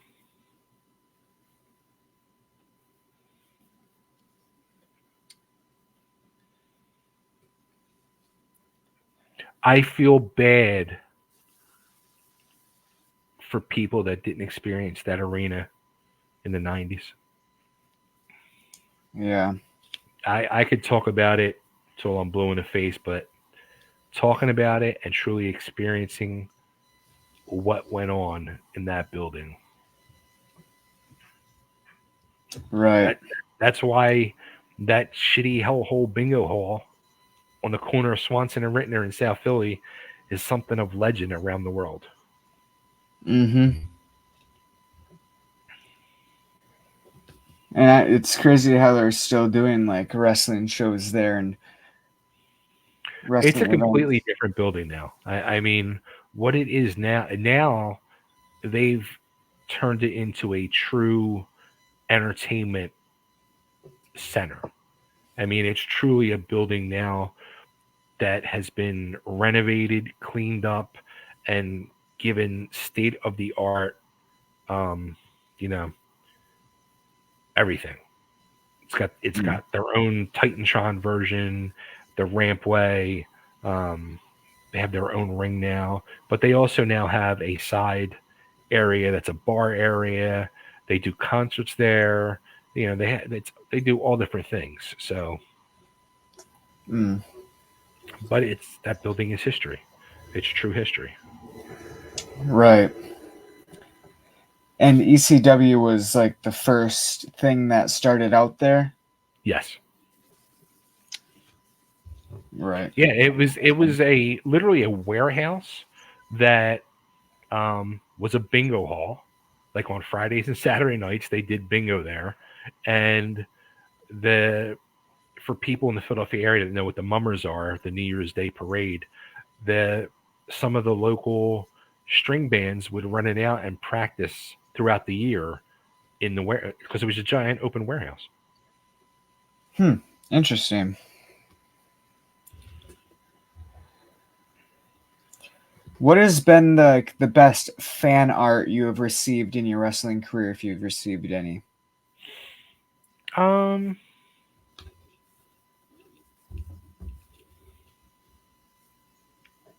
Besides my daughter's ones that they've made me, I've gotten some from people at conventions up in Rhode Island. Yeah. Yeah. Have you have you ever had like any like figures made of yourself or anything like that? Not yet. Hopefully someday. That would be cool. Yeah.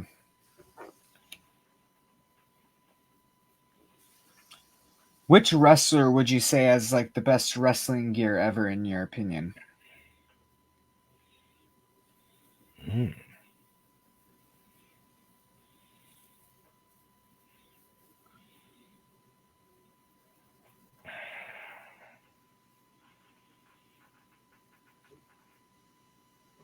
Liger. Mm. Jushin Thunder Liger. Neat. Yeah. And he looked like a little like Ultraman superhero. Right. Yeah, he did. And his ability in the ring, he was great in the ring. Unbelievable, yeah. His gear kind of matched what he could do in the ring. Yep. I'm actually getting to meet him in a couple weeks in Minnesota for a Really? wrestling event. Yeah, with Bull Nakano, Sonny Ono, Ultimo Dragon, and many, many more. Booker T was supposed to be there, but he had to cancel.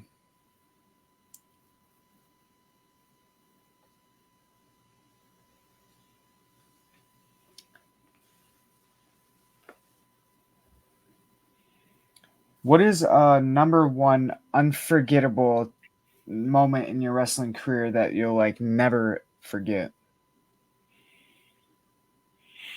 The ECW match at Natural Born Killers in '96, where it was Bubba and Big Dick versus Devon and Axel Rotten. Yeah. Because we got to that was the first time we got to go over the guardrail and all through the crowd in the arena, and it was like a totally different experience. And Right. that was the turning point for the Dudleys. That was like, oh, we're not just comedic relief anymore. We're something serious. Yeah. What did your meal prep look on a day of a wrestling show for you? Did you have like any certain type of meal prep or anything of that sort? Nah, nope. I worked at a pizza shop, so I was eating pizza, cheesesteaks, hoagies. Yeah. And then during ECW, you were eating out in the ringside. You were eating all types of I different was foods. I would bring pizza and hoagies or cheesesteaks from the place I worked, or I would just bring like boxes of cereal or cookies or donuts or something. Yeah. Is there any times that you remember that you weren't even hungry and you didn't really want to eat, but you kind of had to bring something out and No, but a lot of the times, most of the time, like when I brought food, um, like I would, as soon as I would walk in the door, I would get raided by like guys like Jericho and the Eliminators. You know, they would be like, "What do you got? What do you got?" And they would like. There was one time I brought a pizza and they ate the fucking pizza. So I went out. I went out with an empty pizza box, and just so happened that same time, sign guy, instead of using, he would have the cardboard signs. He got a mm-hmm. bed sheet. So we folded the bed sheet up and put it in the pizza box, and then brought it out in the pizza box, and then we pulled it out and opened it. Okay. Yeah.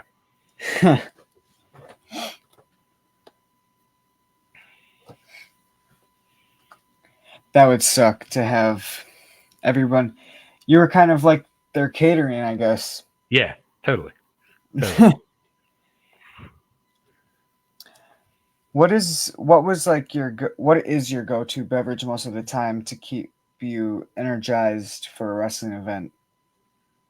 Well, now I drink wine. Um, Back then, it was really. I mean, I used to drink a lot of Mountain Dew then. I was Right. obsessed. I was obsessed with Mountain Dew back then. Diet Mountain Dew. Yeah.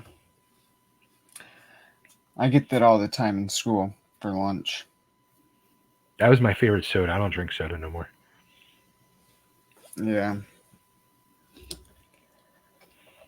What would you say is your favorite current and old wrestlers theme song from wrestling history? The current one is definitely Cody Rhodes. Oh yeah. Yeah, I love Cody's song. Um,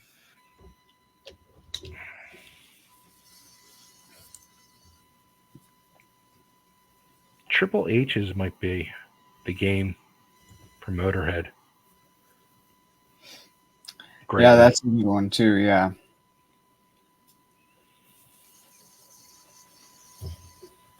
I mean, What would you you can go down the ECW roster of the '90s. Every song that was used just fit every person perfectly. Right. Yeah.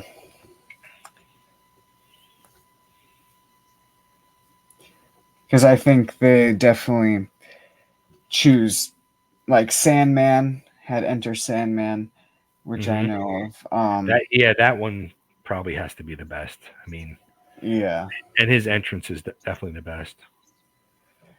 Yeah. What would you say is your least favorite theme song in wrestling history? Ooh.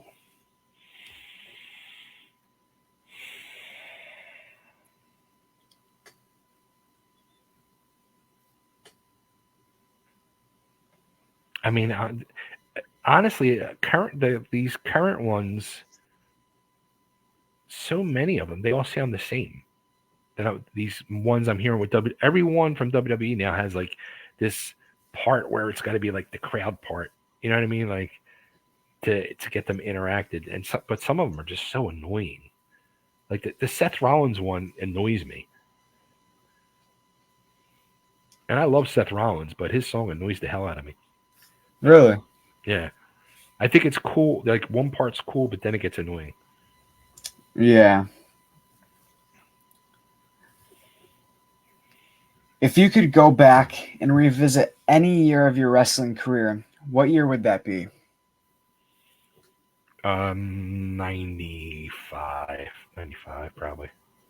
Which I would have to look at the either 95 or 96, whichever one had more ECW dates on it. I don't remember exactly when in 95 I started or when I left in 96.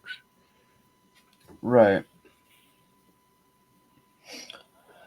What made you decide to leave ECW after a short period of being there?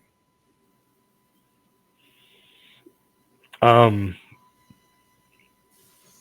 because I knew I had no future. They were never going to put me in the ring. They were never going to use me. It was just going to be staying out at ringside and doing nothing. And I was very fed up with it. Mm. Yeah, I mean, I could see it because it was probably definitely tiring just every night having to go out there and Do the be. same thing over and over, and then Hmm. in my personal life, I was getting ready to start a family, so it was like, do I want to keep risking this and possibly getting hurt, or Right. Now, if they decided to use you as a wrestler, would you have stayed?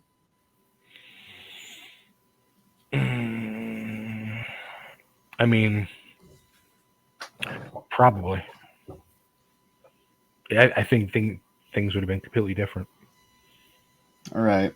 But I don't. I also know I would not have been able to take things to the level Bubba and Devon did.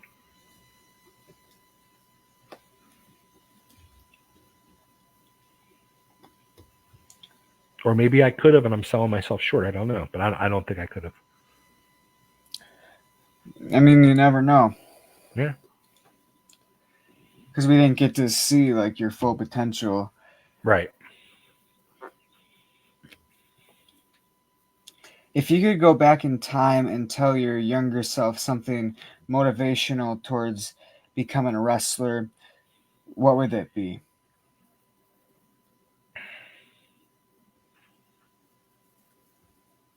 You're there. Do it. Yeah. If Chubby Dudley came with a warning label, what would it say? Don't let around your food or alcohol.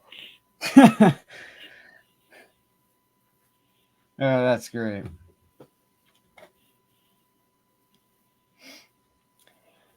What are some things you would have loved to achieve in wrestling that you didn't have the chance to achieve? You may have mentioned some of them, like getting to wrestle and Yeah, to actually wrestle a match at the ECW arena.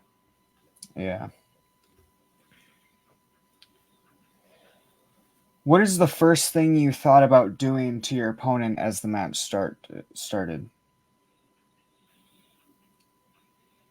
Mm, just having a good match. All right. I was never one to really like this new era. I mean, they literally script and plan out the whole freaking match. Back then, it was we're going to go out and do this in the opening, then we're going to work the match, and then here's our finish. So Right. it was all on the fly, and you know how things went. So Mm-hmm. and even in things I do too, I don't like to do this whole big pre-plan of stuff. I like to just let things flow and be natural. I don't I can't do that whole 100 things of planning. Yeah. If you could make an entrance with any animal, what animal would that be? With an animal. Probably an ape. I have like a fascination with apes and monkeys. That's funny because the last interview I just did, Casey, he said a chimpanzee, and we got into a big conversation about monkeys and stuff because my favorite animal is a monkey. My favorite from the time I was a small child, my favorite movie and TV shows were Planet of the Apes. And I still say to this day, when are the apes coming to take over? Because us humans really screwed this place up. Yeah. And I was mentioning that, like, monkeys are a lot like human beings and stuff. Oh, yeah. Mm-hmm. It's kind of scary when you actually sit and watch. Right. What is your favorite wrestling quote?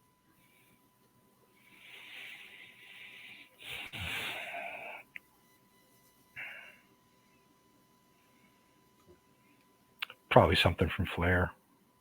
I mean, Flares are ones that are just timeless and still hold true today. Definitely, yeah. Would you ever forgive an opponent if they ever injured you? Um, I mean, if it was an accident, yeah, of course. If Yeah. they did it purposely, be a little different. All right. If during your time in ECW you could have chosen anybody to valet you, who would you want as a valet? If you could have went separately on your own ways, who would you have had to valet you? Of the girls that were part of ECW, Correct, yeah. ooh,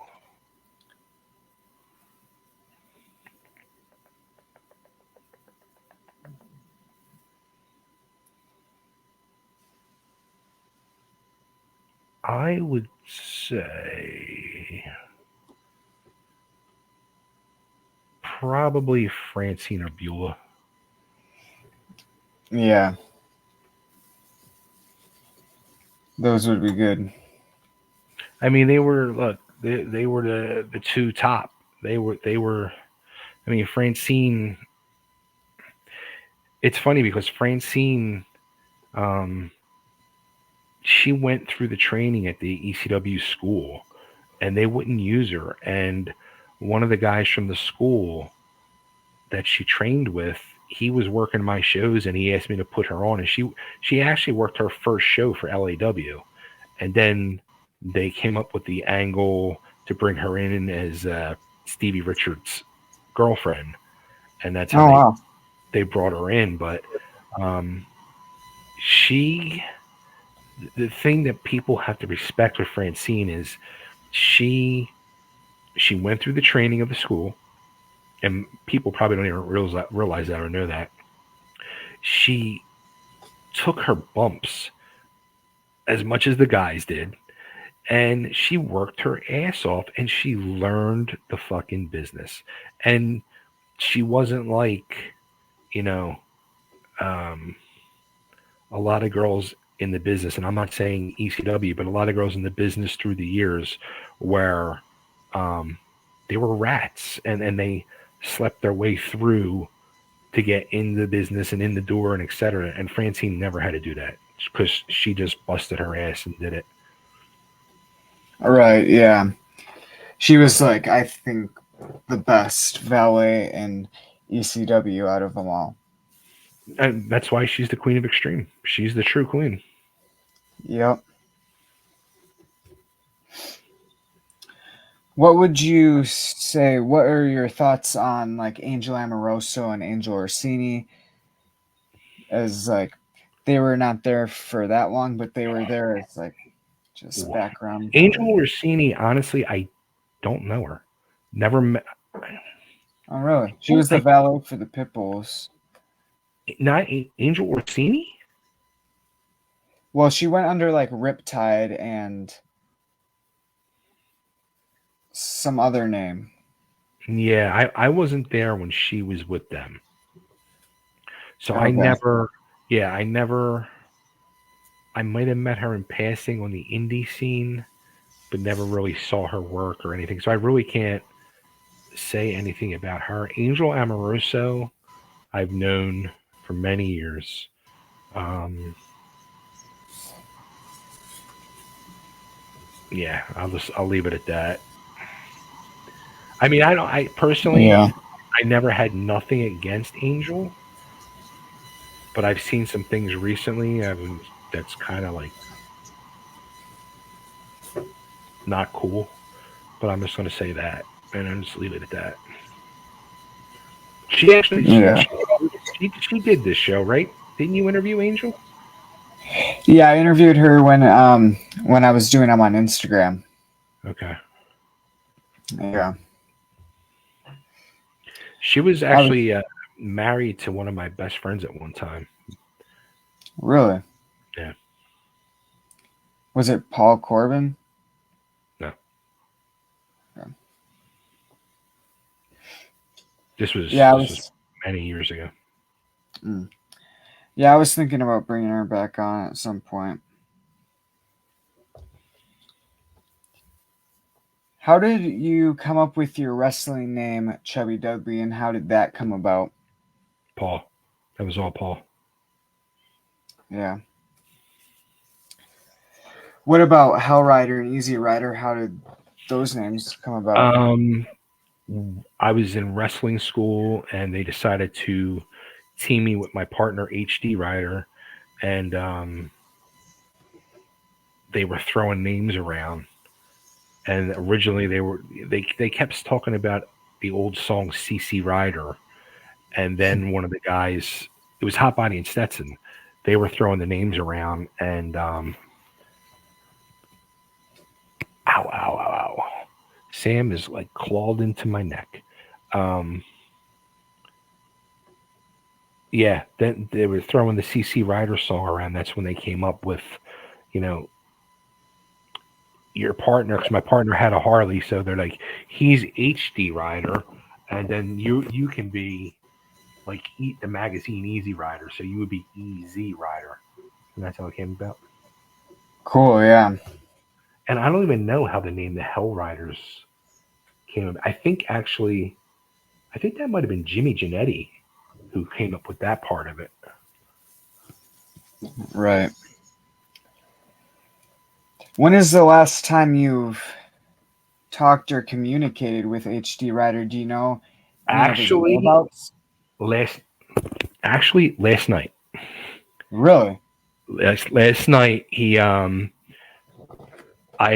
gotten a message on Instagram from his nephew saying, "Hey, he's not online anymore, but here's his number. He wants you to call him." And last night was the first night I talked to him in whew, 15 years. Oh, wow. Probably about 15 years. Yeah. It'd be cool to see him on Chewing the Fat, a reunion I, between the I'm two. I'm hoping that's going to happen at some point. We didn't discuss that. We were talking about the whole one and done show. So yeah, I mean that's my plan. I definitely want to get him on there, but he's not like he was telling me. He's like I don't even have an email. He's just like Oh, not. He's like not computer savvy or um, techie or anything. yeah, then that might be a little difficult on his Yeah, end, then. yeah. So we'll see. Unless You never. it's like his nephew could help him or something, but yeah, Hopefully, you never know. You never know. yeah. If you could dump any type of food and beverage on your opponent, what food and beverage would that be?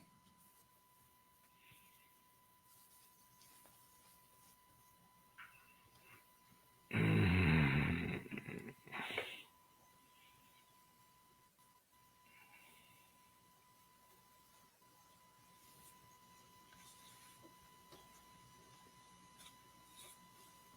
I don't know. I never even thought about dumping the food or drink on anybody. I never wanted to waste the good food. Right.